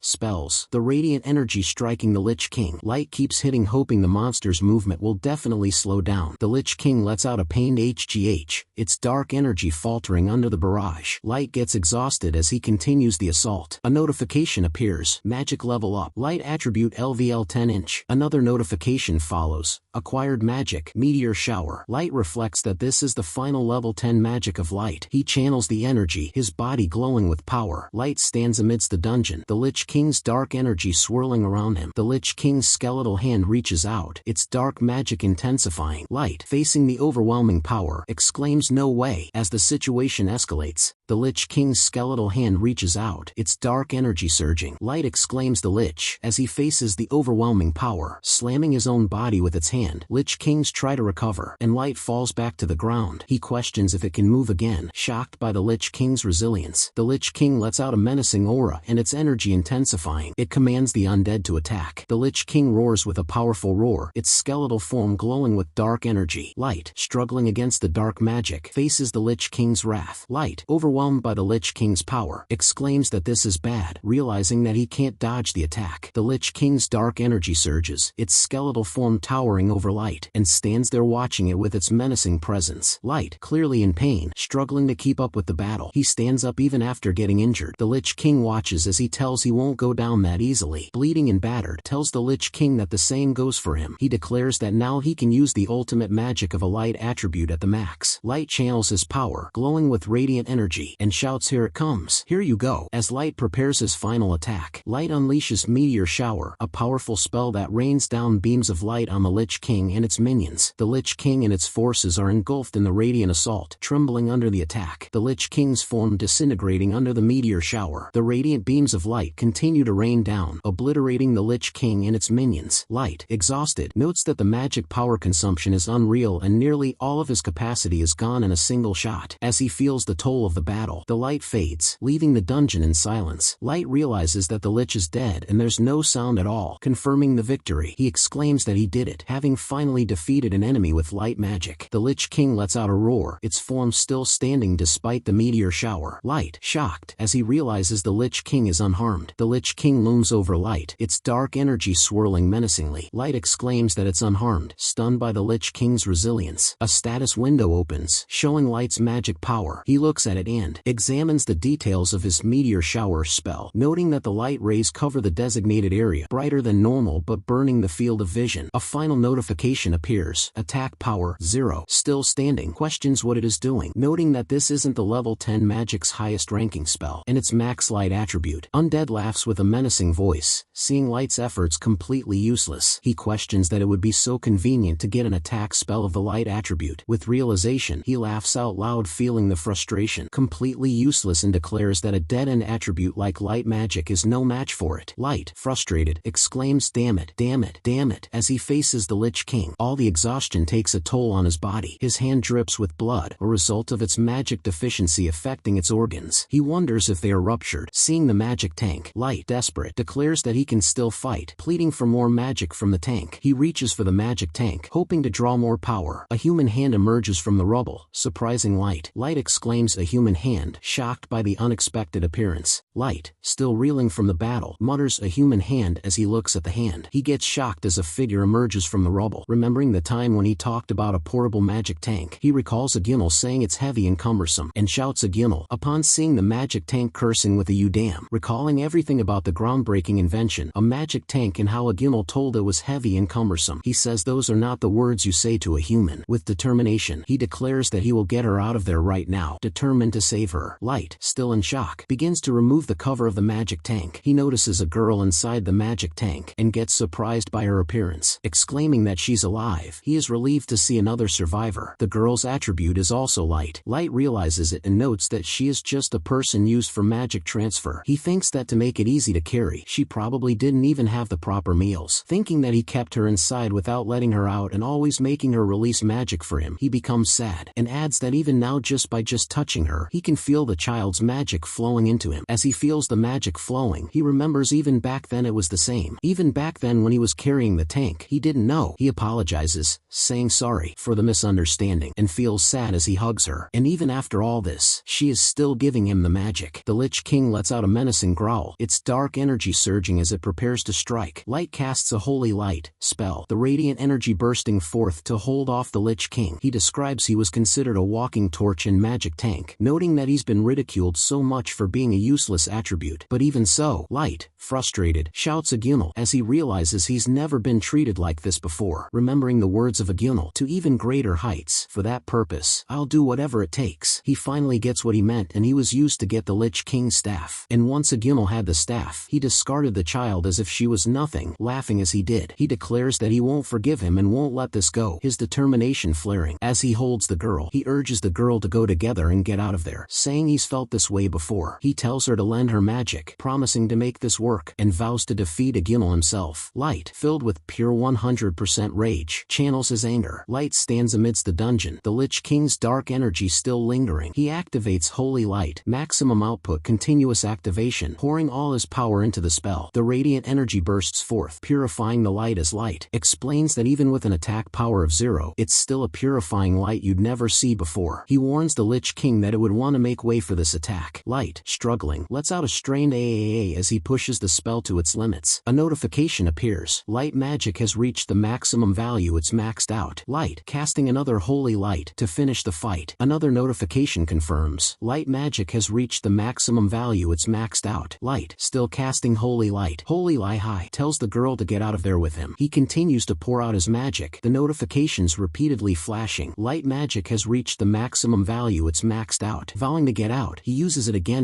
and repeatedly shouts, "We're getting out." Light, frustrated, tells to shut up and to give him attack power, seeing all the notifications, calling it a piece of something harsh. Light, overwhelmed, as the situation intensifies. The Lich King's dark energy surges, its skeletal hand reaching out menacingly. The Lich King's skeletal hand, glowing with dark energy, reaches out toward Light and the girl. Light stands protectively in front of the girl, who is on the ground, as the Lich King's skeletal hand lands on him. The Lich King, towering over Light and the girl, lands a strike, shielding her from the Lich King's attack. The girl, still on the ground, and Light begins to fall as the situation grows dire. Light, struggling with the pain, grits his teeth as he faces the Lich King's overwhelming power, his hand glowing with the last of his magic, and vows to not lose and have to stay alive. With determination, he says ho, ly, with a hope of survival as he uses his magic in order to save that child, referring to her. A notification appears. Light magic level error, indicating something unusual is happening. He wonders status error as his magic begins to falter. Light, realizing the severity, exclaims, "Could it? No way. It's magic power depletion," as he faces the consequences of overusing his magic. The Lich King looms in the background, its dark energy surging as the situation grows more desperate. A notification appears. Light magic level up, indicating a significant change. Another notification follows. Reach the upper limit for light attribute achievement unlocked. Light, confused, mutters what as he processes the information. A new notification reads, "Light attribute evolution." The system prompts, "Would you like to evolve from light attribute to ray attribute?" Light, still in shock, questions if this is really happening, grappling with the idea of attribute evolution. The system prompts, "Would you like to evolve from light attribute to ray attribute?" with options yes and no. He is even more confused as he's never heard of attribute evolution. He hesitates, saying but, as he considers the implications of this evolution. Light, determined, declares, "Of course I'll accept this." As he faces the evolution prompt, he presses the yes button, confirming his choice to evolve his light attribute into the ray attribute. A radiant burst of energy engulfs Light, his body glowing with intense light as the evolution takes place. Light lets out a strained ugh. It's so bright as the transformation overwhelms him. Light, now radiating with newfound power, stands amidst the blinding light. A notification appears, while he exclaims his surprise, saying what the status screen is. As his evolution completes, another notification confirms, attribute evolution complete. Evolve from light to ray. Light, still glowing, mutters it's light again, but named ray instead. As he processes the change, he notices there's newly acquired magic, with the status screen showing LV1, laser, new. Light, confused, mutters what laser as he examines the new ability. He feels the power, noting it's hot, as energy gathers at his fingertips. Realizing that magic power is gathering at his index and middle fingers, the energy crackles with intensity. With his newly evolved ray attribute, he feels his instincts kicking in, urging him to aim at the Lich King with his fingers. The Lich King looms menacingly, its dark energy swirling as it prepares to strike. Focusing his power, he channels the energy into a concentrated beam, shouting defeat it as he unleashes his new ability. A blinding laser beam shoots from Light's fingers, piercing through the darkness toward the Lich King. The intense light engulfs the area as he fires out his laser beam. A notification appears, laser activation fire, confirming the successful use of his new skill. Light, overwhelmed by the power, braces himself as the laser strikes its target. Light, still unleashing his laser as the beam intensifies. The laser strikes the Lich King directly, piercing through its dark energy and skeletal form. The Lich King lets out a furious roar as the laser tears through it. Its body begins to disintegrate. The intense light overwhelms the Lich King, causing its form to shatter and break apart under the sheer power of the ray attribute. The surrounding area is engulfed in a blinding flash, the remnants of the Lich King's dark energy dissipating into nothingness. Light, his eyes wide with determination, stands amidst the aftermath of his laser attack. The remnants of the Lich King's dark energy swirl chaotically, its skeletal form completely shattered by Light's laser. The surrounding undead minions, caught in the aftermath, watch him in awe. Lich King collapses on the ground and starts to disintegrate. Light, still glowing with the power of his ray attribute, stands amidst the chaos. He mutters, "What the hell is this?" as he witnesses the sheer destructive power of his new ability. The area is filled with a lingering glow, the dark energy of the Lich King finally eradicated. Still reeling from the battle, he mutters, "Took it out in one hit." it as he looks at the aftermath of his laser attack, explaining that it even melted the rock wall behind the Lich King with such heat as if it were glass. Light, exhausted, says status open as he tries to process what just happened. He opens his status screen. The status screen reveals Ray, attribute LV.1 laser, pierces everything with the power of science. Output can be based on the magic power. It further shows attack power 100,000-infinity with a note that the minimum attack power is 100,000. Light, in disbelief as he realizes the magnitude of his new power. He shouts, "Are you kidding me? That's insane," as the reality of his evolved ability sinks in. The Lich King's remnants let out a final grr as they begin to charge. Light, still glowing with the power of his Ray attribute, stands in the dungeon as the remaining undead are charging. Undead are rumored to be a horde of 1,000 now. Light, focusing his energy, declares to me, "This is the long-awaited attack power I've dreamed of," as he prepares to unleash another laser. He adds, "They're nothing but small fry," as he aims at the approaching undead. A concentrated beam of light shoots from Light's fingers, piercing through the horde of undead with ease. The laser obliterates the enemies, their skeletal forms disintegrating in a flash of light. Even the Phantom was annihilated in one move. He notes that even his stomach wound stopped bleeding, and thanks to the attribute evolution. Light, feeling his strength returning, declares, "My magic power has returned, even if I'm still beaten to shreds." He stands tall, his body battered but his resolve unbroken. The girl, still on the ground, and Light looks at her and says, "Thank you for saving me." Light, with a determined smile, responds, "I'll definitely make it out of here. Let's go." He channels his Ray attribute, shouting with my Ray magic. As he prepares to unleash another laser, Light fires a concentrated beam of light, the laser cutting through the dungeon's obstacles with precision, clearing a path for their escape. Shouting with determination, Light shouts, "Be gone." He unleashes a powerful laser, cutting through the remaining enemies. The laser obliterates the obstacles, clearing a path through the dungeon. Exclaiming with intensity, Light commands the laser to fire. A notification appears, confirming that Light has leveled up as an adventurer. Appearing on the screen, a notification confirms Light's level up multiple times. Light declares that with his power in his hands, he can cut through everything in his path. He exclaims that he will survive and get out of the dungeon, adding that he will show the sky to the girl who has been trapped in the dark tank, the one who was treated as nothing but a useless tool. As he remembers, Agunal smirks, observing the situation. Radiating with energy, Light stands ready to break through the dungeon's barriers. Channeling his energy, Light unleashes a final laser to break through the dungeon. He shouts, "Wait for me," as he fires the laser, remembering what Agunal did to him and the girl. The laser pierces the dungeon wall. Agunal feels the tremor and questions what that was. A bright landscape with mountains outside gets pierced by the magic of light. Looking up at the light, Light stands in the dungeon as it pours through the hole he created. He questions what the light is. Exhausted from the battle, Light collapses on the ground. A close-up of a yellow eye watches the scene. Gazing at the light, the girl kneels beside Light. Just before the light aimed his laser toward the sky, Agunal and his party members return with the staff. He curses in frustration, feeling that he will collapse from exhaustion. "The darkness makes you waste the energy unnecessarily. You can't let your guard down for even a moment." And Agunal realizes that in the end, Light was actually useful beyond being bait. Light mutters that he feels like he's being used as bait. Agunal stands amidst the undead, their dark energy swirling around, and begins to charge at him from behind. The priest casts a spell, lightning crackling around them. Agunal curses and uses the lightning arrow, urging the group to run. Saya notes that they need to get out of there. She adds that the undead are awakening everywhere, making it troublesome, exclaiming that she can't take it anymore. Addressing Agunal directly, Agunal pleads for them to hang in there, noting they are almost out. The group stands together, nearly collapsing from exhaustion. Agunal tells her to light the way as they can't see the path. Denying the request, she tells she is at her limit and asks if he can use light magic. Insulting Saya, Agunal calls her a useless dumb woman. He reflects that he let her join the party because of her attack power and looks, adding that she doesn't even have a brain, calling her garbage. He declares that he wants to ditch Saya right now but notes her magic provides light a bit. Muttering Saya's name, he reaches out a hand. Agunal pleads that he needs light to get out of there, and admits that it's true he can use light magic, but his power is limited, explaining that he needs to conserve his magic power for emergencies. Saya questions why Agunal doesn't just use the Lich King's staff. Explaining the staff's nature, Agunal says it's an unknown item that can't be used until it's examined. He urges Saya to hang in there a little longer. Saya mutters in frustration, reacting to Agunal's words. She casts a small flame, shouting for light to illuminate their path. The group stands together, the flame revealing their dire situation. Agunal notes that the light is pathetic and only lasts a few minutes. He adds that the flame is about due for a replacement, and questions if he discarded the other too soon but considers other options. A cracking sound echoes, startling Agunal signal as he questions what it is. Noticing the glowing ground, the group stands in alarm as it turns red. The priest exclaims that it's not right, showing his confusion. Aginal mutters that he doesn't quite understand the situation. A fiery explosion erupts, forcing Aginal to shout for everyone to run away. Light unleashes a laser, trying to counter the fiery blast. Saya gasps in shock, reacting to the sudden explosion. She screams that it's fire, overwhelmed by the heat. Burning in fire, Aginal shouts to extinguish the flames. Saya exclaims that any liquid is fine. Reacting to the potion's smell, she screams that it stinks. The group stands together, the potion's stench overwhelming them. Aginal notes that it's better than dying. Their clothes get burned in the flames. Saya exclaims that the smell is gross and smelly. The priest questions if this hole could lead them all to the lair, showing his concern. Pointing at the sky, Aginal notes that it is visible above them. The priest questions if this is the Lich King's magic. Saya urges the group to come on, while the priest suggests throwing some offerings for Light. She adds that she wouldn't, as that guy was annoying even as a kid. Saya questions what Light's attribute magic is, calling it the worst. Aginal mutters in response, reacting to Saya's words. He warns that if this is the Lich King's magic, they're in trouble. Aginal concludes that if it devours Light, they're next. Noting the situation, the priest says that this is bad, urging Saya to act. Aginal exclaims that they need Light. Saya declares that she's on it, preparing to cast the spell. Aginal urges the group to come on, noting they need to get out as fast as they can. A small light illuminates the dungeon, casting a faint glow on the walls. Light's hand trembles, showing his exhaustion as he tries to get up. Illuminating the dungeon, a small light casts a faint glow on the walls, showing his surprise at the situation. Light's eyes widen. He mutters in confusion, questioning if he's alive. Light adds that he took a fatal wound to his stomach, reflecting on his injury. He recalls that in desperation, he yelled out for help, shouting for Aginal to wait for him. Light questions how he survived, still processing his condition. Widening his eyes, Light shows his surprise at the situation. He casts a small light, illuminating the dungeon walls. Light winces in pain, noting that it hurts, showing his battered state. He adds that his clothes are still ripped, and explains that there's no way Aginal and the others came back. Looking around in confusion, Light questions who patched him up. The white-haired girl stands nearby, watching Light with concern, showing a mix of confusion and gratitude. Light looks up at her, noticing the white-haired girl. Light observes her pale white skin and hair. He realizes that she's the girl who was in the mana tank. The white-haired girl looks down at Light. She points at the light above, drawing Light's attention. He explains that he can use magic again and asks if she patched him up, showing his curiosity. Looking at him, she stands in silence. He responds that he sees, expressing his gratitude for being saved. Explaining the healing process, Light notes that there is a lingering smell of medicinal herbs on the items used to treat him. He adds that he can tell he has gained muscles through the bandages. Light reflects that his adventurer level increased, so he healed quickly. Explaining adventurer level reflects physical growth. In contrast, magic levels improve based on magic proficiency. Light recalls that the adventurer level doesn't increase much unless he defeats enemies. He adds that support roles like healers only gain basic experience, noting that in the boss room, the one who took him down gained the experience. He opens his status window, checking his progress. Light looks at the status screen, processing the information. Checking his status, Light notes that he was level 15 before but is now level 30. He widens his eyes, realizing he must have defeated the Lich King. Light reflects that for an adventurer, defeating enemies is natural, and adds that he couldn't do it until now, showing his past struggles. Observing the damage, Light notices the marks left on the rock wall. He mutters that it's no longer the case, showing his determination. The white-haired girl sneezes, reacting to the dusty air. Light asks if she's okay, telling her to wait a moment. Observing the white-haired girl, Light notices that everything is covered in blood. He drapes his cloak over her, saying it'll warm her up a bit, showing a hint of surprise. The white-haired girl looks at Light. Light says right. In response, he introduces himself as Light, asking for her name. The white-haired girl stands beside Light. Light remarks that looking closely, her features are stunning. Admiring her beauty, he adds that her eyes are like polished obsidian. The white-haired girl responds with a soft "yeah," revealing her name. Showing his understanding, Light repeats her name as Yami. Standing beside Yami, Light notes that she replied to him. He repeats her name, Yami, showing a hint of confusion. Her expression still soft but distant. Yami looks at Light. Light observes that she's not quite talkative, noting that she's been crammed in that tank for who knows how long. He glances at Aginal, who is laughing in the background in his memories. The priest laughs loudly, saying he's the one with the light attribute. Light tells himself to hold it together for now, offering support. He suggests that they head to his town, proposing a plan. Her expression showing a mix of uncertainty and curiosity as Yami looks at Light. Smiling at Yami, Light says he wants to show her the world outside. Showing a hint of curiosity, Yami looks at Light. Light reflects that even if they escape, he can't leave her alone like this. He adds that if that's the case, he'll need money to move forward. But before that, he asks Yami if she could wait a little longer, showing his concern, as there's still something he needs to get done. Smiling confidently, Light declares that it's time to gather the loot as he stands beside Yami. Light adds that the loot is for Yami and his future. Picking up a glowing orb, Yami looks at it with curiosity. She tilts her head, showing her confusion about the item. Light explains that it's the core of an undead. He adds that loot like that drops when you defeat enemies and can get good stuff. Noting that undead loot is pretty cheap, Light continues that when he brings it back, he can trade it for money. He reflects that there's no way Agunal is going to pay him the quest reward, adding that his equipment is all in tatters, showing his current state. Yami sits nearby, listening to Light's explanation with interest. Picking up a glowing orb, holding the undead cores, Light asks Yami if she's okay helping him, expressing his gratitude. Yami nods slightly, showing her agreement. Light calls out to Yami, ensuring she's with him. Yami falls to the ground and Light catches her. He notices a magic box, realizing she's been through a lot inside it, and reflects that even with that, she undressed him and treated his wounds. Light tells Yami to rest here, as there are no more monsters ahead. He adds that he'll gather the loot himself, her expression softening as Yami looks at Light. Light assures her that it's okay and that he won't leave her behind. He starts moving forward, determined to continue their journey. Wrapping herself in Light's cloak, Yami closes her eyes, feeling a sense of calm. Light looks around the dungeon, with a hint of confusion. He questions where Agunal and the others are, wondering if they just ran off. Light mutters that Yami must have used potions and herbs, noting that they'll be useful. Noticing some clothes among them, he looks at a pile of items. Light identifies them as Saya's spare clothes, realizing he can find something for Yami to wear. He examines the fabric, noting that it's just scraps of fabric, almost like strings. Light sighs, reflecting that Yami only has her undergarments on. Observing Yami, Light notes that he has to find her something to wear. He adds that she must be cold, showing his concern. Light panics, realizing that if he walks around with a girl dressed like that, he'll get arrested. He exclaims that he has no messed up hobbies and that his light magic just evolved into ray magic. Remembering the priest, he mutters that it's back at the orphanage. Recalling rumors about the disgusting priest, he adds that the priest preyed on orphan girls, revealing a dark past. Light reflects that it was said the priest took them in and then traded them away. He questions if Saya was one of them. Light adds that if Saya was the priest's lover, then she's become Agunal's lover, and if that means they were connected since the start. Light concludes that if the priest's other rumor is true, it could be significant. He recalls the rumors of the orphans sent to human traffickers, and adds that Agunal treated Yami like a tool. It would suggest Yami was just a commodity bought with money. Realizing that Yami is a living tool from that priest, Light clenches his fist, his expression filled with determination. He tells himself that for now, getting the Lich King's loot is his priority. Light continues to gather the undead cores, preparing for their next steps. Holding an undead core, Light notes that even the Lich King's ashes have value, and he'll recover everything. He adds that if there's anything in that altar, it might be significant. Light looks surprised, noticing some old cloth among the items. He examines the cloth, questioning what it is. Light realizes that the Lich King's robe turned to ash, but this might be a burial shroud. He smiles, declaring that it's perfect. Light calls out to Yami, holding the shroud. Yami lies on the ground, resting as Light approaches her. Looking at Yami, Light apologizes for making her wait, noting that it's almost time to go. He hands her a dark robe, telling her to put it on. Yami examines the robe, noting that Light made it from the Lich King's robe with his hands. Showing her appreciation, she puts on the robe. Light smiles, saying it's perfect and that it suits her. Yami looks at Light. He asks if she likes it, as she begins to run. He calls out to Yami, offering his hand to help her up, her expression showing a mix of trust and hesitation. Yami looks at Light's hand. She remembers shadowy figures looming around. Light pats her head gently. He smiles at her, saying they should leave together. Yami looks at Light, and responds with a quiet yes, showing her agreement, reflecting her newfound hope and trust in Light. Noticing Yami's state, Light observes that she's asleep. He tells her that the exit is still far away, encouraging her to hop on his back. Yami looks at Light, her expression showing a mix of concern and trust. Light reassures her not to worry, though he admits that it might be tough. He reflects that thanks to his adventurer level going up, he's getting stronger. Light adds that he's used to carrying stuff as an errand boy, but he might have gotten a little too greedy. He looks at Yami, showing a hint of determination. Carrying Yami on his back, Light notes that she's really light. He adds that it's not just a feeling, comparing it to how heavy baggage usually feels. Light reflects that there was never anyone this light back at the orphanage, as he remembers Agunal noting that the baggage feels heavy and cumbersome. cumbersome. Light looks ahead, his expression focused, realizing Aginal really focused on making Yami small and lightweight. Cursing, Light calls him a bastard. Yami looks at Light, her expression showing a hint of confusion. Light turns his head slightly, asking Yami if she's awake. Yami clings to Light and asks if he is alright. Light responds that he's fine. Reassuring her, he tells her that he's now level 30 and has the strength to spare. He points ahead, encouraging her to look. Yami looks forward with curiosity. Light notes that the wind is blowing, and the air, once filled with the stench of death, now carries the scent of greenery. They approach the exit of the dungeon, with Light visible at the end of the stairs. Light continues walking, his steps steady as they near the outside world. Yami clings to Light, her expression softening as she senses the change in the air. Emerging from the dungeon, Light looks at the bright sky, feeling a sense of relief. He declares that they made it and are finally out, his voice filled with joy. Light laughs, his expression brightening as he takes in the fresh air. Yami looks at him, her eyes wide with curiosity, mimicking his laughter with a soft ha-ha. They stand under the bright sun, surrounded by the forest greenery glistening in the light. The scent of grass and soil is carried by the wind, filling the air with freshness. Birds flap their wings in the sky, adding to the serene atmosphere. Helping Yami down, Light tells her to get on her feet. He asks how it feels, checking on her comfort, and questions if it feels good. She adds that it's soft, referring to the ground beneath her feet. Light smiles, asking if she can see the world now, encouraging her to take it in. Yami looks around, her eyes wide with wonder. A small dark tank lies on the ground. As he remembers it, Light tells Yami that the world she sees is vast, bright, and beautiful. Standing in the forest, Light tells Yami to take a deep breath, encouraging her to experience the fresh air. He looks at her, his expression warm and reassuring. Light suddenly shouts that he's back, his voice filled with excitement and relief. He raises his arms, celebrating their return to the outside world. Light laughs loudly. Yami looks at him, her expression curious, mimicking his laughter with a soft ha-ha-ha. She watches Light, her eyes filled with wonder and a growing sense of happiness. Looking at her, his expression filled with relief and joy. Yami mimics his excitement, letting out a soft wah and oh as she takes in the world around her. Light smiles warmly, his eyes reflecting the bright sky. He recalls the hardships they faced, being betrayed and almost killed by monsters in the dungeon. Yami's past flashes through his mind, remembering how she was trapped in a tank like a tool by Aginal. Aginal with blue eyes appears in his thoughts, saying they didn't lose to Light. Light clenches his fist and shouts that they survived, his voice echoing through the forest. Standing under the bright sky, Light reflects that at that moment he had no idea of the true malice of those two, hinting at a deeper darkness. He looks at Yami, his smile returning as he pushes the thoughts aside. The scene shifts to a brighter future, filled with unspeakable shadows yet to come. They walk toward a village, the sky still bright and the air filled with the sound of whispers. The village comes into view, with people talking and moving about. The priest approaches the village. A wagon with 2 horses stands in the village square, drawing attention. Inside the wagon, Saya notices that people are staring a lot. Aginal comments that an old guy is driving the wagon, making others to stare, and wonders why he has to look like this. Saya cries out that she'll never be able to get married now. Aginal snaps at her to shut up, calling her a brat in his mind. Noting that all their supplies were burned to ash and there's some loot left in the wagon but not enough, he calls out to Cuts and tells him to stop somewhere, stating that it's time to handle something. Saya looks at the man driving Cuts, as he mutters to himself. Aginal declares that it's obvious they're going to rob a compliant, wealthy person's money and clothes. Cuts protests, saying they can't do that, countering that it's a rough area with poor security, but there are still guards patrolling, so committing a crime isn't the answer. Saya looks confused. Aginal asks Saya if she needs to wash up, pointing out her disheveled state. Saya admits that she does smell bad. Aginal smirks, noting that they're the legendary Silverwool party, his voice hinting at their reputation, suggesting that if they ask for help, people will happily give them anything. The man driving Cuts retorts that that won't work, telling that no one's going to believe them in these clothes. Aginal then tells them that they'll just have to kill and take what they need. With uncertain expression, Saya looks at Aginal. Cuts protests that Aginal will absolutely not tarnish the party's name. Aginal responds with a resigned fine, and adds that it looks like they'll have to return to the guild after all, noting that they've got funds and supplies stored there. Cuts questions what Aginal was even thinking, as he wonders that if he did something like that and got caught, it would jeopardize all future business prospects. Aginal curses the priest under his breath, reflecting that he's committed all sorts of borderline crimes himself. Aginal notes that nevertheless, his magic power hasn't returned. Aginal muses that if only it did, he would hunt some monsters, sell their drops, and make do, his voice determined. Reflecting on Yami's fate, Aginal mutters that she must have died already by now. Aginal adds that thinking about it now, it's such a waste, his voice tinged with regret. Yami, being so small and light, possessed extraordinary magic power, as Aginal recalls. Breaking her wasn't easy, though, Aginal notes with a hint of frustration. The Lich King's staff, Aginal observes, took a significant impact but didn't get a single scratch. Curiously, Aginal wonders if it's made of some special material. Wondering about the staff, Aginal questions if it's cursed somehow. Aginal decides he'll need to return to the capital to investigate. Noting the challenge, Aginal states that if he can't use it, he'll have to remake the tank from scratch. Aginal points out that the magic tank has too many limitations. He explains that it requires a person to remain inside, maintained at the edge of life and death, and he has to carry the tank himself. Aginal adds that on top of that, the person needs to be small, light, and have high magic power, preferably a young girl. Recalling past experiments, Aginal mentions that in the research phase, he even tried amputating limbs. Aginal concludes that they didn't last long. Addressing the wagon, Aginal says to Cuts that once they get back, he needs to get him a child as usual. Aginal adds that he doesn't care how much it costs. Pointing out the rarity, Aginal explains that whoever the girl is with the highest magic power, either shadow or light attributes, is fine. Cuts notes that both shadow and light attributes are rare. He mentions that especially shadow is only 1 in 10,000. Aginal suggests checking the larger orphanages or contacting the slave traders they're connected to. The man driving Cuts responds with a simple understood. Aginal states that he doesn't think they'll find either attribute at a bargain price and concludes that as soon as he locates one, he'll deliver them. Explaining the situation, Aginal notes that unless they're stunning, in which case they can serve other purposes, shadow or light attributes don't sell well even as slaves. Aginal adds that if a shadow child isn't found quickly, they're often discarded for being unusable. Recalling that in the first place, that light attribute guy staying in the orphanage for so long without being cast out is rare. Laughing darkly, Aginal says they're doing them a favor. By buying and using such trash, they're helping. Aginal asks if that isn't so. Yami. Looking at Yami, Aginal notes that at first, her face showed she trusted him. Watching her face, Aginal reflects on the change. Crumbling little by little, Yami's hope fades as she sits in confinement. And that was the best part. At the end, being shoved into the tank, that expressionless face. Yami's fear intensifies as she relives the moment. Laughing maniacally, Aginal declares that he could relive that moment forever, saying it was perfection. Saya watches him, laughing with a twisted glee, as he reflects that it's nothing compared to the thrill of trampling on someone's dignity, declaring he deserves this enjoyment. Laughing maniacally, he mocks the world with its absurdity. The man driving Cuts watches in silence. Aginal adds that he overcame that humiliation, stating that he then rose above it. Aginal asserts that he has every right to take vengeance and do as he pleases. Shouting with conviction, Aginal proclaims that isn't that right, calling the world unjust. Noticing their surroundings, Light points out that there it is. Light calls out to Yami to come over here. Smiling, he says he has one request for her. Stating again, Light mentions that he has just one request. He points out if she sees that spring over there. Suggesting a solution, Light proposes they go wash up. Hesitating for a moment, Yami seems unsure. Light encourages her, saying it feels good and she should try. Urging gently, Light tells Yami to come now. Admitting their state, Light says they both smell pretty bad. Light confesses that he's covered in sweat and dirt too. Offering a bar of soap, Light hands it to Yami, noting she was stuck in that tank for so long. Light thinks that it's no wonder she smells and adds that he'll wash himself too. Offering some food, Light mentions that as expected of an A-rank adventurer, they brought some good jerky and adds that he got them for free. Noticing Yami's absence, Light comments that she should be done soon too. Light calls out to Yami, asking if she's done. Yami doesn't respond, remaining silent. Calling again, Light says, "Hey, Yami." Light shouts Yami's name, growing concerned. Light reassures himself that he's going to peek a little, saying it's okay. Shouting in confusion, Light asks what's going on here. Noticing Yami in the water with her clothes on, Light calls out to Yami, saying, "Hey, Yami," and explains that she knows she's supposed to take off her clothes before getting into the water, right? Yami remains silent, unsure how to respond. Panicking slightly, Light wonders if they have to start from there. Light instructs Yami to take off her clothes first, saying it's okay. Alright? Yami hesitates, saying no. Light hums in response. Noticing her hesitation, Yami explains that if she takes them off, they'll be gone. Light reassures her that there's no need to worry since these are her clothes, adding that he'll wash them for her, so they'll be nice and clean, and mentions that Yami will be clean too. He says alright, encouraging her to proceed. Light calls out to Yami, asking if she's done yet. Yami remains silent, not responding. Light wonders if she didn't get the idea. Light calls Yami's name again, raising his voice and announces that he's going to check a little, saying it's okay. Reacting with a startled HAA as Light approaches and realizes she was just staring at the water the whole time. Light questions if she even knows the concept of washing her body and how she has managed to survive until now. Light sighs, noting that she was inside inside the tank. Light reflects that if she catches a cold like this, it'll be a problem, acknowledging that Yami is a girl, but he never had inappropriate thoughts about her. Light admits that this is just him convincing himself mentally. Light decides that he'll wash her up first. Reassuring, Light insists that it's not weird, explaining he's just helping since it's clearly hard for her to do it alone. Yami mumbles and Light, flustered, exclaims that do not just take the first part of his sentence out of context. Light tells Yami that they're done, saying alright. Yami stands in her clean clothes. Light suggests that they walk a bit further and then stop for food, then asks Yami if she wants to ride on his back. He responds that she can just let Light know if she gets tired, adding that he can carry her anytime. Smiling gently, Light looks at Yami as they walk. The sun sets, casting a warm glow over the landscape. Suddenly, a monstrous creature emerges from the trees, its eyes glowing with malice. Light and Yami watch, facing the new threat. Light swiftly draws his spell, ready to protect Yami, and he fights against them. Light quickly assesses the situation, noting that there are a lot of them but they're weak. Urgently, Light shouts for Yami to get behind him. Yami hesitates, prompting Light to call her name again, asking what she's doing. Yami's eyes widen as she stares at the creatures. Light, growing more desperate, yells Yami's name once more, trying to snap her out of her daze. After defeating the goblins, he asks Yami if she didn't hear him, explaining that goblins might be weak, but they'll kill her if they get the chance. Yami looks at Light with a questioning expression. Light growls in frustration, holding Yami close. Yami lets out a small growl in response. Light sighs, his expression softening. As the sun sets, Light suggests they eat something now since it'll be dark soon. Light adds that he'll prepare the camp in the shadows of that rock over there, instructing Yami to call out to him if anything happens, and reflects that it's no wonder she doesn't know the basics. Light adds that it's because she's been confined for so long. Light pauses, thinking to himself with a soft hum. He wonders, with a serious tone, just who she is. Light and Yami sit by the campfire as the stew cooks. Light asks Yami if it smells good, right? Yami responds, curious, asking if it's called stew. Light confirms that it's a special forest stew, explaining that he made it because it's one of his favorite recipes from all his quests. Light points out the ingredients, noting that these leaves smell like garlic, and these root vegetables turn creamy when boiled, mentioning that they've got 5 kinds of herbs and some good jerky as ingredients this time. He announces that it's done, saying there they go. Light tells Yami that this might be his best yet, looking excited. He warns Yami to be careful since it's hot, instructing her to blow on it first, explaining that she should use the spoon to scoop it up. Light demonstrates, saying foo, foo, to cool the stew. Yami mimics him, also saying foo, foo. Yami takes a bite. Seeing that, Light asks how it was. Yami looks at Light with admiration, indicating it was good. Light smiles, glad to hear that she likes it, and advises Yami to take her time and chew well, saying she can eat as much as she likes. Under the night sky, Light calls out to Yami, saying he'd like to learn more about her. Light adds that if he can ask her a few questions. Yami responds in silence at his suggestion. Light asks Yami how old she is. She admits that she doesn't know. Light then inquires about her family name and she repeats that she doesn't know, letting out a small foo. As she eats, Light asks if she can use magic. Yami again says she doesn't know. Light asks if she knows where her home is, suggesting that if it's okay, he'll take her back to town since it's an orphanage. Yami replies that it's the tower, and he says that the magic tower isn't her home and the place she was at before. Yami adds that she doesn't know anything else, reflecting on the past. Yami remembers that on that day, he told her that was her home. Light, with a worried expression, says that's wrong, pointing out the truth. Light notes that they didn't welcome her as family in that magic tower, did they? Yami, puzzled, tilts her head as she processes his words. Addressing her directly, Light knows she's the girl who doesn't know anything. Thinking back, he thought she lacked survival instincts. Light continues by explaining that it's worse than that. He elaborates, stating that she grew up in a place where the very idea of the value of her life didn't exist. With a worried tone, Light wonders Yami about the kind of things they subjected her to. Light emits a soft thud as he processes his thoughts. Sighing quietly, Yami falls asleep feeling the moment's weight. Light gazes at Yami, his expression growing gentler. He smiles at her. Carefully, Light takes a cup, preparing to settle down for the night. Light wraps Yami in a comforting embrace, offering her warmth. Reflecting on the day, Light notes that it's been a long one. Stars illuminate the night sky, creating a peaceful scene as they flicker around. As he cries, Light swears that he'll never forgive them. He proclaims that when he returns to the magic tower in the capital, he'll ensure her vengeance. He discloses that Agumel exploited him as a scapegoat, and elaborates, revealing that they can find Yami in that tank. Light, deep in thought, confesses that he's considered killing them. He admits, with a heavy tone, that he still thinks about it. Pausing for a moment, Light adds a hesitant but. Light looks down at Yami, who sleeps calmly in his arms. He concludes, with a sigh, that he might get arrested if he follows through, and wonders aloud what would happen to Yami. He realizes that she'd end up sold off, alone. Noting that she has no knowledge of how to survive, he imagines that even if she was lucky enough to be taken in by an orphanage, she'd face a harsh life. Light's eyes flare with determination as he declares that this can't happen. He vows to hold back and do just enough to hurt them. Light reflects that Agunal would be too proud to let people know he was beaten by someone like him, an orphan with a failure attribute. Light adds that even if he ends up being hunted, he can escape from Agunal alone. Yami rests peacefully in Light's arms. Light gently takes Yami's hand, holding it with care, his eyes reflecting concern as looks at her with a soft gaze. Light speaks softly, saying, "But, Yami," he reassures her, adding, "Don't worry." Light promises, with a gentle tone, that he won't leave her alone. Yami continues to sleep, unaware of Light's words, as he watches over her. In a lively town with timber-framed buildings, the scene unfolds under a bright sky. Cuts insists that this is the last time. With a commanding tone, he orders them to let him withdraw his money, asking if they even know who he is. Behind the counter, a bespectacled woman glances at him with unease. She says she doesn't recall everyone's faces. Explaining softly, the woman adds that their identification tag serves that purpose. He declares that his tag burned during a quest. Calmly, a woman behind the counter directs him to fill out the form with the details in that case. In a rage, he shouts that he doesn't have a single coin to his name right now. With frustration, he proclaims that they should see he's the esteemed priest of the Silverwool party. Unfazed, the woman remarks that she can see he's a suspicious pervert. Indignantly, he demands that if they look at the holy scripture, they'll see the truth. Frustrated, she grumbles that this is ridiculous and questions if she should report him now. Urging sternly, Cuts tells her to think harder, and to recall that 4 days ago, he was here with the great sage Agunal. The woman pauses, processing the information silently. Realizing suddenly, she suggests that now he mentions it, he did introduce someone. The woman exclaims that it's Light. He confirms loudly that that's him, the priest. Bluntly, the woman admits she doesn't recall anything about him, though. Recalling suddenly, the woman states that she does remember Light. He confirms that it makes sense since he's vouched for by the guild. Firmly, the woman explains that if Light vouches for him, they can proceed. Clenching his fist, he reacts silently to the news. In a grave tone, he declares that Light is dead. In the background, others discuss the situation quietly. Shocked, the woman asks what he's talking about. He exclaims that Light is dead, torn apart by the Lich King. Stunned, the woman stares at him silently. Handing over a form, he tells him to give it to him. Filling it out quickly, he states that it's done, and tells he will come back later. In shock, the woman calls out for him to wait. Questioning loudly, she asks if he's serious about Light's death. In shock, she questions if Light is really dead. Stunned, Agunal outside asks what he said. Demanding loudly, he exclaims that they couldn't withdraw the money. Cuts explains that all 3 of their identification tags were burned. He states that he's already submitted the reissuance applications, but it'll take a few days, suggesting firmly to just return to the capital directly. Boasting loudly, he claims to be the great sage Agunal and questions if they know. Fuming, she admits they're also embarrassed by their state. Noting quietly, Cuts remarks that things would be different if Light was around. He exclaims that it's Light. In confusion, he asks what he means. Cuts explains that the guild trusted Light, and if he vouched for them. Questioning sharply, Agunal asks if he mentioned his name. He confirms that yes, he did, reflecting solemnly that Light's name carries more weight than theirs in the guild. Clenching his fist, Agunal questions that his name carries more weight than theirs. In anger, he calls Light a worthless low-rank trash. Fuming, he retorts how dare they insult him with someone with a failure attribute. Saya hesitates, unsure of what to say. He suggests they go sell the horse. Cuts remarks that at this hour, the market is closed, so the sale won't fetch a high price. Shrugging off the concern, Agunal states that as long as they can stay at a cheap inn or buy something, he doesn't care. Determined, he states that once he cleans himself up and walks into the guild, their attitudes will change. Threatening boldly, he adds that if they don't, he'll make them change by force. Cuts remains silent, watching with a stern expression. A bird soars across a bright sky, trailing a gentle arc. Light points out the view ahead to Yami as they stand together on a hill overlooking a vibrant town. Smiling warmly, he says to look, Yami. Pointing ahead, Light tells Yami that's his town up ahead. Walking together, Agunal, Saya, and Cuts stride into the town. Approaching the city, Light and Yami walk toward the grand gates. Excitedly, Light exclaims that he can see the familiar gates ahead. He notes that it hasn't even been a week since he left the city. Recalling his journey, Light states that he's been through more than he ever could have imagined. He declares that he's evolved his so-called failure light magic. Reflecting on his growth, turning to Yami, he says they're about to enter the city, and there will be many people promising they'll enjoy good food in a warm bed. Yami reflects warmly, holding his hand gently. He recalls that he had nothing before. Looking at Yami with determination, determination. Light declares that now he has someone he wishes to protect. A guard, noticing Light, asks with surprise if that's him. Another guard echoes the question. Walking hand in hand with Yami, Light notices something and exclaims with a surprised "oh." Addressing the guards, he thanks Eric and Karen for their hard work while a guard, surprised, exclaims that Light is alive. Light responds casually, saying that, as they can see, he's fine. The guard acknowledges that it's great to see him. Another guard urges Light to hurry to the guild. Light reacts in confusion. A group of people gather around a memorial setup, with Light's picture, flowers, and a cup, indicating a ceremony. At the same time, a priest conducts a ritual with two women. Melisa looks devastated by it. The woman says to Melisa that they need to start soon. Melisa reflects that Light had no family to rely on, suggesting they hold a funeral for him. Melisa, visibly emotional, responds with a hesitant ah, tears welling up in her eyes. She breaks down, crying loudly, saying it's all because she recommended him. Melisa, overcome with grief, cries out that Light didn't have to die because of that request. She continues, sobbing, calling Light weak and a useless fool, blaming herself for his supposed fate. The priest and others in the room look on, continuing the ceremony. Looking concerned, Light notes that he was told to come to the guild quickly but wonders if it's a bad-mouthing contest. Inside the guild, the group is shocked as they turn to see Light standing there. Melisa, still in tears, looks up in disbelief, and exclaims Light's name as she runs to hug him. Light, sitting at a table with Yami and others, discusses if the naked guy gave them that news. Melisa continues, explaining that a naked guy claimed he was a member of the Silver Wing and if he's lying. Calmly, Light says he just got separated from his party, and that's all. Growing more agitated, she insists that explaining everything now won't help and curses the pervert. Light asks if she knows a good tool shop in the city and she asks if there's something he needs. Clarifying, he says that he doesn't need anything but has something to sell, monster drop items, and isn't sure where to go. Melisa, intrigued, asks Light if he managed to get drop items. Light, smiling casually, says he got lucky and promises to explain everything later. Yami, sipping her drink, letting out a small foo. Melisa, concerned, asks Yami if getting lost in the forest must have been tough for her. Light, smiling gently, responds with a simple yeah, apologizing to Melisa for lying about Yami, explaining that it's hard to talk about her. Melisa adds that there are several tool shops in the city and asks if he wants the highest paying one. Considering Light's needs, another guild member suggests a shop in the back alley. Melisa agrees, noting that while the shopkeeper is a bit unusual, they'll pay more than others depending on the item, and adds to not mind the way the store looks. Light looks visibly confused. Later, as they walk through the city, Light looks at a map and tells Yami that they'll be able to eat lots of food soon. Yami responds with a soft acknowledgement. As they continue, Light notes that the alley is getting narrower and darker. He adds that they have to turn here, following the map, and looks surprised seeing the looks of the store. Light, standing with Yami in front of a creepy-looking shop, admits that he's getting nothing but bad vibes from it. Alchemy for All, Fairy King shop. Seeing the haunted look of the shop, Light feels otherworldly vibe. He remembers the words of Melisa saying to not worry about store's appearance, and the guild members seem to know about it too. Also, he is in need of money, so, to make money, he plans to enter the store. Light hesitates outside the eerie shop, muttering an excuse to himself. A mysterious figure in a hooded cloak, holding a staff and surrounded by a mystical aura, calls out to Light, asking how long he's going to stand there gawking and urging him to get in already. Light, startled, wonders if he was being watched. He enters the store and begins looking around the dimly lit interior filled with shelves of potions and strange items. Notes that it's shady looking but the items on display seem normal enough. Light is confused about the gender while the shopkeeper asks if he is here to sell. Light, startled, confirms with a hesitant yes, saying he'd like to start with larger quantity items. Unsure of what will sell, the shopkeeper, examining a pile of items, decides to test, picking up a container to inspect. Light and Yami watch nervously as the shopkeeper begins the evaluation. Light shows the core and bones from a greater phantom and a magic ghoul, asking Light if he could buy 10 of each. The shopkeeper, surprised, exclaims in shock at the request and tells it must be fake. Clearing the doubts, he says it's real and got from Lich King's resting place. The shopkeeper questions if he actually defeated the Lich King, and asks his attribute, thinking he must have considerable power. Hesitantly, Light says it's light. The shopkeeper begins to laugh, saying that this is priceless, and that's the best joke he's heard all day. Light wonders that everyone keeps mocking light magic. Now serious, the shopkeeper says defeating the Lich and chances of returning are slim to none. Agreeing, Light says he's well informed. With a sly smile, he lets out a small laugh, saying it's a well-known story in these parts and lies won't work here, adding that the proper appraisal will reveal whether these are fake or real. Light tells him that he went along with an A-rank party to a quest and defeated Lich. Skeptical, the shopkeeper questions why an A-rank party would even bring a light attribute user. Smiling confidently, he explains that he was brought along as a mana tank. The shopkeeper, surprised, questions if Light is really Light, asking if he's the parasite adventurer. Light thinks of just focusing on the deal. The shopkeeper has one last question, asking if he has the Lich's staff or robe. Yami looks at the shopkeeper's skull accessory glows ominously, hinting at her intense interest. The shopkeeper shouts as she holds the skull, and tells her to not touch things without permission. Then, the shopkeeper notices the cloth Yami is wearing, and holds her cloak hinting at something. Light says that it's the material from the Lich's king lair that he turned into a robe. The shopkeeper, intrigued but skeptical, remains silent for a moment, then adds that he'll appraise the drop items and just give him a moment, and asks about the robe. The Lich's staff functions as a magic emitter and robe serves as an amplifier. The shopkeeper then puts down the gold coins, and tells that he is giving bonus with 11 gold coins. Surprised, Light questions what this is. The shopkeeper then tells that good items deserve a proper price and that's their motto. Light thanks him and the shopkeeper warns him to be careful of pickpockets. With delight, Light exclaims that they can eat something delicious now. The shopkeeper calls out for Light and asks if he has other Lich drop items. Light tells he don't, and leaves, while the shopkeeper just looks as they leave, and mutters come on, making a vow to not let that Light attribute user off. In a bustling street food market, Light and Yami walk through. Light, holding a box of 11 gold coins, is in disbelief, saying he's never had this much money in his life, especially since it's only from selling a fraction of the drop items. He notes that his bag is still packed and heavy with more items. Turning to Yami, he asks what she wants to eat. Yami, surprised, repeats the word eat and then food, her eyes sparkling as she looks at the food stalls, clearly excited. Yami, still in awe, looks at the variety of food like donuts and burgers, her eyes sparkling with excitement. Light, equally excited, declares they'll eat everything since they've got money to spare. Feeling the excitement, she repeats money. Both Light and Yami, holding hands, enthusiastically dive into their food adventure, telling food binge across the entire street, starting with meat crepes and grilled skewers, their faces lighting up with joy. Next up, a mountain of crispy wheat crackers. Light and Yami continue their food binge, happily eating. They sit down, with Light noting that it's incredible how good the food is, and that they've eaten so much without even spending a whole silver coin. He comments that he's glad Melissa recommended such a great store, even if the owner was a little sketchy, remembering the time back at the shop, when the shopkeeper asks Light if he has any other Lich drop items. He now confirms that he does, and he got the Lich King's core, its grimoire, its ashes, dagger, and some leftover cloth from Yami's robe. Yami, sitting at a table, looks surprised. Light, noticing her expression, asks what's wrong. Yami, distracted by the smell of food, points out, her eyes sparkling with excitement, and comments that it smells good. Light, laughing softly, suggests they start round 2 of their food binge, encouraging Yami to join him as they continue their adventure in the street food market. At the guild, Melissa asks them to fill out a form for reissuing an ID, which will take a week and cost 1 gold coin. Aginal, with a stern expression, reluctantly agrees, saying they'll take a quest to earn the money, but Melissa informs them it's not possible. Aginal questions what. She replies that they need an ID to take quests, and tells to leave, making Aginal shocked and confused. Visibly frustrated, he declares that he is registered with the royal capital's magic tower and identifies as Aginal, the great sage and leader of Silver Will. Melissa calmly points out that they heard that story last time as well. Cuts just says yes in response. Aginal asks if Melissa remembers when he came personally a week ago, while Melissa responds with a question, whereas Light Hamilton, who accompanied them a week ago. He reveals the shocking news that Light Hamilton is dead. With a stern expression, Melissa looks at him, while other guild members look at him with mocking faces. Getting angry, Aginal questions what that was. Giving warning, Melissa says filing a false report is punishable by law. Aginal, furious, snaps back, demanding Melissa watch her tone, and grabs her by her hand, telling he is not lying and Light is dead. Melissa tells Aginal to let go of her. Someone asks who is dead from behind. Saya and Cut shocked as Aginal, clearly shaken by the revelation about Light. Everyone is relieved after seeing that, and so is Melissa. While Saya and Cuts are shocked, Aginal turns his head around to see who was calling him, and shocked as well. Light, standing nearby, reveals himself with a dramatic declaration, "I've returned from the grave," shocking Aginal even more and making him angry at the same time. Saya just goes on to grab Aginal's hand. Sweating and panicked, Aginal questions why Light is alive, recalling that he left Light in the boss room, believing there was no way he could have survived. Cuts tries to calm Aginal, warning him not to say more, while he adds that if it's revealed he deliberately used a guild-hired member as bait, it would be considered a serious crime. Frustrated, Aginal tries to calm himself. Light questions what's wrong and asks if they have anything to say. Looking at Yami, he says he will hear it out with his partner, shocking him even more now. Yami, standing nearby with Light and holding a small gift box, looks at the group, while Saya curiously asks, "Who's that tiny one?" referring to Yami. Yami responds by saying, "Souvenir," handing the gift to Melissa, who gratefully accepts it, saying, "Thank you, Yami." Aginal, still shaken, laughs nervously and acknowledges Light's survival. Noting that Light could have made it through with an endless magic power supply, he says it worked well for him and refers to Light as his mana tank. Light, with a determined expression, declares that he'll live for Yami, protect her, and be by her side, vowing to spare Agunal's life. Agunal says to return that child. Agunal, realizing the situation, mutters, she's starting to reclaim her humanity back. Observing Yami's transformation, Yami, standing beside Light, looks concerned. As Agunal says, tools don't need humanity, revealing a deeper conflict about her identity and purpose. Hearing that, Light, surrounded by a powerful aura, looks determined. As two onlookers in the background feel the ground shake, one asking, "What's that?" and the other wondering if it's an earthquake. Light, concerned, tells Melissa to take care of Yami. She asks Yami to come behind the counter for safety. While Yami looks confused, Cuts looks confused too. Melissa tells Yami to stay there, while Light stares at Agunal. Agunal laughs and says, "What's going on? Bluffing won't work on me," trying to dismiss the intense atmosphere and Light's display of power. Light, radiating a powerful aura with blue energy swirling around him, confronts Agunal and the others, who are visibly shaken by his presence. Cuts, sweating and nervous, mutters, "Agunal, this is," as he struggles to process the situation. Agunal then shouts at Light, calling him a trash Light attribute and questioning what he can even do. Light, unfazed, responds, "Too bad for you. I'm no longer a simple Light attribute," and, his eyes glowing with intensity as he prepares to unleash his true power. Melissa and Yami, watching from behind a counter. Light, surrounded by a radiant aura, charges at Agunal with a massive energy beam, shouting, "Laser," as Agunal and the others brace themselves for the impact. Light, surrounded by a radiant aura, charges at Agunal with a massive energy beam, shouting, "Laser," as Agunal and the others brace themselves for the impact. Light's energy beam hits, causing a massive explosion that shakes the surroundings. Onlookers, including Melissa, are in shock. Agunal grabs his head as Light attacks him, engulfing him with fear and confusion. For the damage to his head and hair, he questions what Light did. Everyone burst into laughter. Shaken by the outcome, Saya shouts no, crying out Sir Agunal's head. His head. Light, standing amidst the chaos, coughs and mutters, "Did I miss?" Agunal, heavily injured and furious, yells at Light. Saya calls him an idiot, saying he should have let the Lich King eat him quietly, revealing past events. Enraged, she screams, "Idiot, just die, you trash." While Light notes that Saya shows no sign of remorse, Light asks Agunal to apologize to Yami and him. Agunal, still defiant, questions why he should apologize to Light and Yami, calling them trash and scum and saying they should be grateful he made use of them. Looking at Agunal with cold determination, he responds, "Agunal, you have no remorse at all." Cuts says he suggested offering prayers for Light's sake, but Light angrily retorts, "Nobody asked you, creep." Light, surrounded by a glowing aura, points at Agunal and says, "Maybe he'll be honest after the next hit," contemplating his next move. Cuts, desperate, says, "Sir Agunal, raise a barrier." As Agunal notes, it's just light magic, even with increased offensive power, underestimating Light's attack. Agunal, however, mocks, telling, "There's no way it'll break the barrier of an A-rank party." With a magic defense of 15,000, showing confidence in his defense, the barrier is hit by Light's attack, causing Agunal and his party to scream. As they get caught in the fire, Light, observing the chaos, calmly states that his laser's power is 100,000, while Melissa, watching in disbelief, mutters, "Light." Agunal, now on the ground and heavily injured, begins to run away. Light grabs his head and shoves his head into the ground. Glaring at Light, Agunal asks if he even knows who he's up against, still defiant despite his defeat. Light, with a determined expression, says of course, someone who doesn't even see people as people and tramples on others and mocks them. "That's why you are the absolute worst kind of human being in history," condemning Agunal's actions. Light then unleashes another powerful attack, punching Agunal. Saya watches it in tears. Furious, Light tells Agunal to not run, cursing him, "Until you're next, you perverted creep." In desperation, Melissa throws water at Light, asking him to listen to her, calming him for a bit. Melissa shouts, "Everyone, please help me," to the others around her to restrain those three. The onlookers respond with, "Got it," restraining three of the party members, Saya, Cuts, and Agunal. One of them, struggling, yells, "Stay quiet, damn it," as he's being restrained, while the other tells Agunal to walk already. Light, looking at the scene, shows his frustration and desire for justice. Yami responds with a simple, "Are you okay?" checking on Light after the intense confrontation. Looking at her, he says it's over now, and all that's left is to let the law handle them. Grabbing the hand of Light, Melissa says says that includes him too, and the others restrain him as well while he questions why me. 5 days after the intense battle, Light, looking exhausted, says he is exhausted as he slumps over a table. Yami, sitting beside him, notices his fatigue and says he looks tired, and then Light asks, Yami, have you gained some weight? Hearing that, Yami hits his head and tells him to be careful with his words. Reflecting on the recent events, Light adds, Melisa didn't have to do so much for me, but still, when he ran into Agunal and the others, he fired those 2 lasers with no hesitation, leaving 2 large holes in the building. Naturally, he was harshly reprimanded by the guards. Light had to apologize, feeling guilty for the damage caused, and explains that he has written so many reports and other paperwork, leaving his right hand throbbing. Considering what Agunal and the others did, he ended up being released, and reveals that the compensation for the 2 large holes amounted to 38 gold coins. Light concludes, well, thanks to those dropped loot, I was able to pay for it while still keeping some on me. Holding a plate, Melisa offers Light some food to help him recover. Mentioning how hectic the day had been, Light thanks Melisa for looking after Yami, while she responds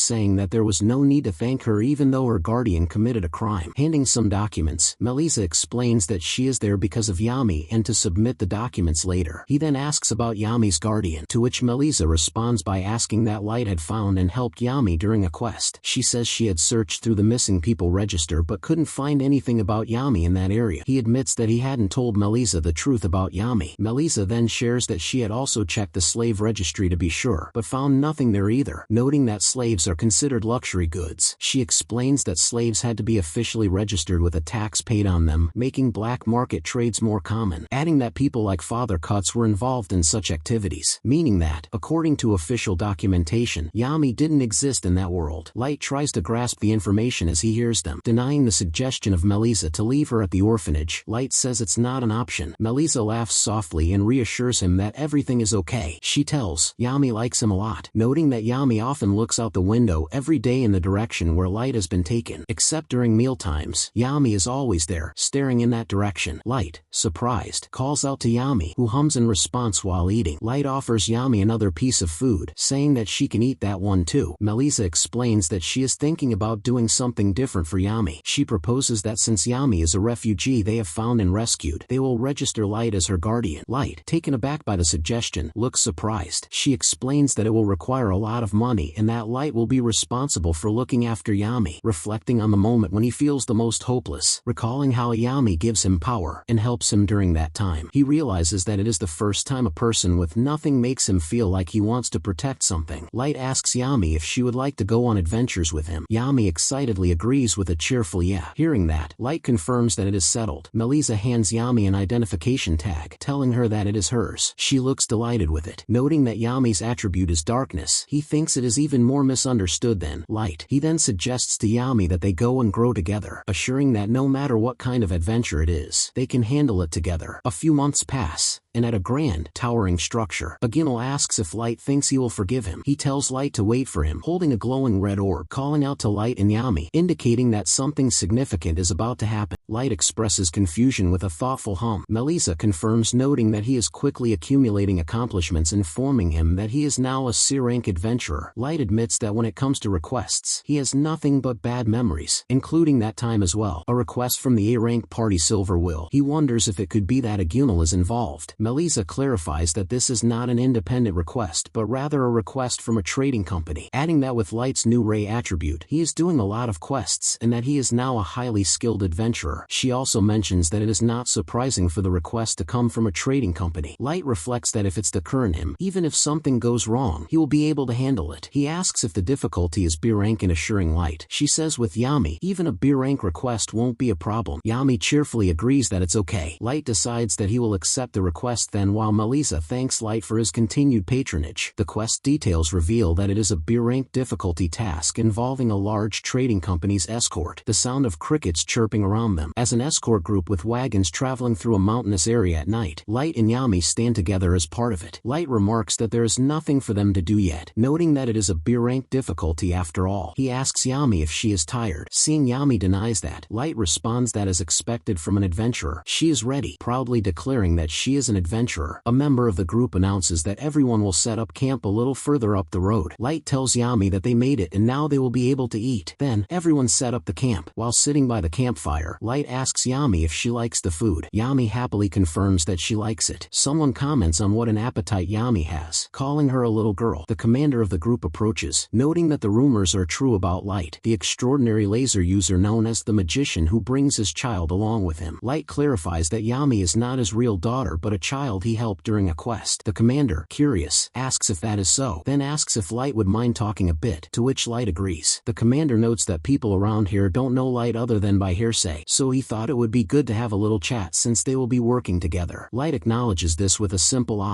Curious, the commander asks Light to explain what led him to hone his light magic so much. Light recalls that when he had his attribute revealed, a priest told him he wouldn't be able to become an adventurer, and admits he was distraught for a while but decided not to give up on his dream just because of his attribute. Remarking that, the commander says it's a good thing Light didn't give up. He adds that Light succeeded in changing to the Ray attribute, while Light confirms. The commander then asks about Yami's role, noting her big appetite. Light explains that Yami is a magician too, and Yami cheerfully confirms this. Intrigued, the commander asks what her attribute really is. Yami excitedly reveals that her attribute is darkness. Surprised, the commander repeats darkness, noting that it's the first time he's seen an adventurer with the darkness attribute, and the same goes for the light attribute, explaining that in this world, people with darkness and light attributes are considered worthless to be kept alive. The commander asks what spells the darkness attribute can cast, to which Light admits that even he doesn't know. He explains that they are a party. Yami has been through a lot, but he doesn't see any problem with her using magic if she wants to, as he wants her to do what she wishes. Commander, curious, asks if that's so, then remarks that if the rumors about Light's laser are true, he doesn't think Light will need any help either. Light confirms that this is true. The commander expresses that he's hoping for the same but hasn't seen it yet, adding that a lot of folks are having doubts about it too. He then informs the group that they've already taken up enough of their time and should rest well, mentioning that the guards are doing their rounds so they can sleep soundly, urging the guards to stay sharp, and a guard responds with a firm yes. Light, holding a piece of paper, quietly notes to himself that they are having doubts. A guard remarks to Light that even with so many accomplishments, people will always think poorly of someone with the light attribute. The guard reveals that he was one of the people who saw Light's laser in the guild, adding that it's pretty amazing and that they know they can rely on him. Light, slightly embarrassed, as the guard bids farewell with a well, bye. Light, with a small smile, chuckles to himself, saying he. Later, as Light and Yami rest, a guard notes that it's very cold in the evening, as expected. The guard suddenly looks alert, murmuring him, as a sense of unease sets in. The scene shifts dramatically to a dark, ominous atmosphere hinting at an impending threat. A guard, visibly panicked, shouts "WH what? Ah!" as a horde of shadowy creatures with glowing red eyes emerges from the darkness. The guard realizes they've been surrounded. A massive, menacing creature with sharp teeth and a sinister grin looms over the camp. The guard identifies the threat, yelling, "It is a herd of ogres." Chaos erupts as the camp is attacked, with shouts echoing through the night. Light, startled awake, looks around in alarm. He quickly turns to Yami, urgently calling out, "Yami, wake up," while trying to rouse her from sleep. Yami, groggy and confused, mumbles in response. Noticing her exhaustion, he wonders, is she tired from walking so much yesterday? As he prepares to leave, he gently but firmly instructs her, "Just stay here and don't move, I beg you, Yami." Then, he prepares to face the threat. Light then notices something horrifying. Been among those who witnessed Light's laser at the guild. The battle breaks out. Noting the ogres were aiming at a light source, the commander tells everything is pitch black. He struggles to fight in the darkness, and so does everyone in the group. Recalling the conversation with the guard, Light expresses regret for not being able to protect him, but assures that their attackers would be avenged. Taking charge, he instructs everyone to close their eyes as he prepares to take action, declaring his firm resolve to eliminate the enemies entirely. With a commanding shout, he cast Meteor Shower, unleashing a brilliant beam of light into the sky that illuminated the battlefield, and rained down on the ogres below. Guards shield their eyes from the intense light, and express amazement at the display, and notes that it feels as though it is noon due to the brilliance of the light. Light, now standing, channels his own magic, and tells to take his attack, focusing his energy. He unleashes a laser, sending a powerful beam of energy toward the ogres. The beam strikes the ogres, causing them to scream in agony as the attack overwhelms them. A guard watches his display of power and says it's real. Charging at him, the ogres prepare to attack. Light attacks them shouting they suck, overwhelming them with ease and defeating all of them. The commander, looking on with a smirk, lets out a quiet chuckle, seemingly impressed. The commander says to launch a counter-attack and to strike too. Everyone begins to battle, engaging in combat with an ogre. Using his magic power, Light keeps on attacking, pointing his finger. A guard is struggling as the creature attempts to overpower them. Light, noticing the danger, curses in frustration, realizing that the ogres might break through to the other soldiers. He declares that if the battle becomes too chaotic, he won't be able to aim properly. Light, determined to adjust his strategy, strategy, explains that he needs to aim from below to avoid hitting allies. He focuses his energy, preparing to unleash another attack. Light releases a powerful beam of energy, shouting as he directs it toward the ogres. The beam surges forward, illuminating the battlefield with its intense light. Light explains that the only way he can fire his attack properly is by aiming it upward toward the sky, admitting that this method allows him to take down only one enemy per hit. He laughs nervously, noting that this approach is not only inefficient and exhausting but also requires him to limit the blast's power, revealing that even at its minimum power, the laser's strength is 100,000. An ogre attacks him, and gets caught in the attack as the energy overwhelms it. Yami, unleashing her own powerful laser, adds to the assault, intensifying the attack on the ogres. Light, panting heavily, acknowledges that the laser is strong, too strong. In fact, he wonders aloud what he should do, feeling the strain of the battle. Light reflects on how he never imagined that his laser would be so ineffective in the chaotic battlefield. The commander, concerned, asks Light what happened and if he got hurt during the battle. Light reassures the commander that he is alright. The commander advises Light to stay alert, noting that the situation feels rather strange, explaining that intelligent ogres are extremely rare, yet these ones specifically target the light sources in the camp, and adds that the ogres are working as a coordinated unit, which suggests something unusual. The commander concludes that there is probably a named ogre leading them. Light, shocked, realizes it. He exclaims that such a challenge is impossible for their current situation. The commander and Light stand together, observing the battlefield with concern. A massive ogre, towering over the scene, lets out a ferocious roar. Light, startled, questions what is happening with this ogre who is over 5 meters. The commander identifies the ogre as the Valley Keeper. Shocked, he wonders how such a powerful creature appears during a B-rank difficulty quest. Staring at the group menacingly, the ogre roars slightly. Light prepares to attack, reasoning that the larger the target, the easier it is to hit. He unleashes a powerful beam of energy toward the ogre. Something strange happens. The ogre, moving on all fours, charges straight toward Light with terrifying speed. Light, realizing the danger, panics and exclaims that it's coming straight at him. He comments that he cannot shoot at that height without risking an accidental hit on his allies. Watching the massive ogre charge toward him, he wonders if it is trying to get rid of him. He tells the commander that he is going to take it down, while the commander suggests taking some members with him. Denying his request, he says it will be hard for him to fight with others present. The commander questions if he is serious. He lures the ogre away, successfully putting some distance between the creature and the camp. Light realizes that the ogre is chasing him and decides that it's time to act. The ogre lets out a fierce roar, its strength evident as it uproots and hurls trees at Light. Light, dodging the incoming trees, marvels at the ogre's tremendous power, and then he prepares to launch his attack. The ogre picks up the trees, and prepares to throw them at him all at once. Surprised with the ogre's action, Light exclaims to wait, commenting it's a tree tsunami. Launching an attack, Light shouts, "Take this," as he points his finger, destroying the trees launched at him, one after another, and he questions himself, asking where the ogre is. Suddenly, the ogre stands behind him. He swiftly turns around, noticing its presence, and channels his magic power once again. The ogre evades his attack, completely dodging it. Noticing that, Light curses at him as he prepares to launch an attack once more, commenting that if the object evade the fixed spot, the damage will be 0, and all enemies he faced so far died before finding it out, but the ogre figured it out. Sweating, he comments if the ogre is planning to stay away until he reaches his limit, and praises his fighting instinct despite the ogre being so big. He thinks it was as expected that it wasn't as expected, and declares that regardless of his low estimate, he is still an AA rank. Panting, he admits that the meteor shower will disappear soon. Clenching his fist, Light channels his magical power, noting that his power is probably at its limit. The ogre stares at him menacingly. He then prepares to fire, seeing no choice for him, with the laser that the ogre hasn't seen yet. Light declares that he needs to show ogre a laser he hasn't seen yet. Panting heavily as he prepares for his first battle using this technique, a glowing orb forms in his hand as he channels his energy. Light aims directly at ogre, explaining that after using the meteor shower and running around the battlefield, he has almost exhausted his magical power, so by using this technique he will probably end up absolutely depleted. Stating his resolve, he claims that whether it's the first time or not doesn't matter now. Ogre grips his weapon tightly as he prepares to counterattack. Light realizes that if he doesn't act, only death awaits him. Dodging swiftly, Light narrowly avoids ogre's powerful strike. Ogre's energy surges as he unleashes a barrage of attacks. Light braces himself while facing the overwhelming assault. Swearing under his breath, Light curses as he dodges ogre's attack. Light realizes that he cannot afford to make any mistakes, and even for a moment, he must stop the consecutive attacks. Pointing at a rock, he begins to run away. The ogre looks at him as he runs, and laughs, seeing him flee. Then he launches his strike to attack Light. Light somehow manages to evade the attack, completely making his attack useless. He shouts that he knew ogre would use his monstrous strength to hit the rock in his way. Furious, Ogre stares at him. Light focuses intently as he searches for the perfect time to strike, launching an attack once more, pointing his finger. Ogre grunts in frustration while continuing his assault and evading the attacks. Unleashing a glowing energy blast, Light aims directly at Ogre. He says victory is mine. Ogre roars in pain as the attack hits him, and stumbles as the attack hits him directly. Light pants heavily while maintaining his focus on the battle. Celebrating his success, Light exclaims that he managed to fire a double shot, finally defeating the Ogre.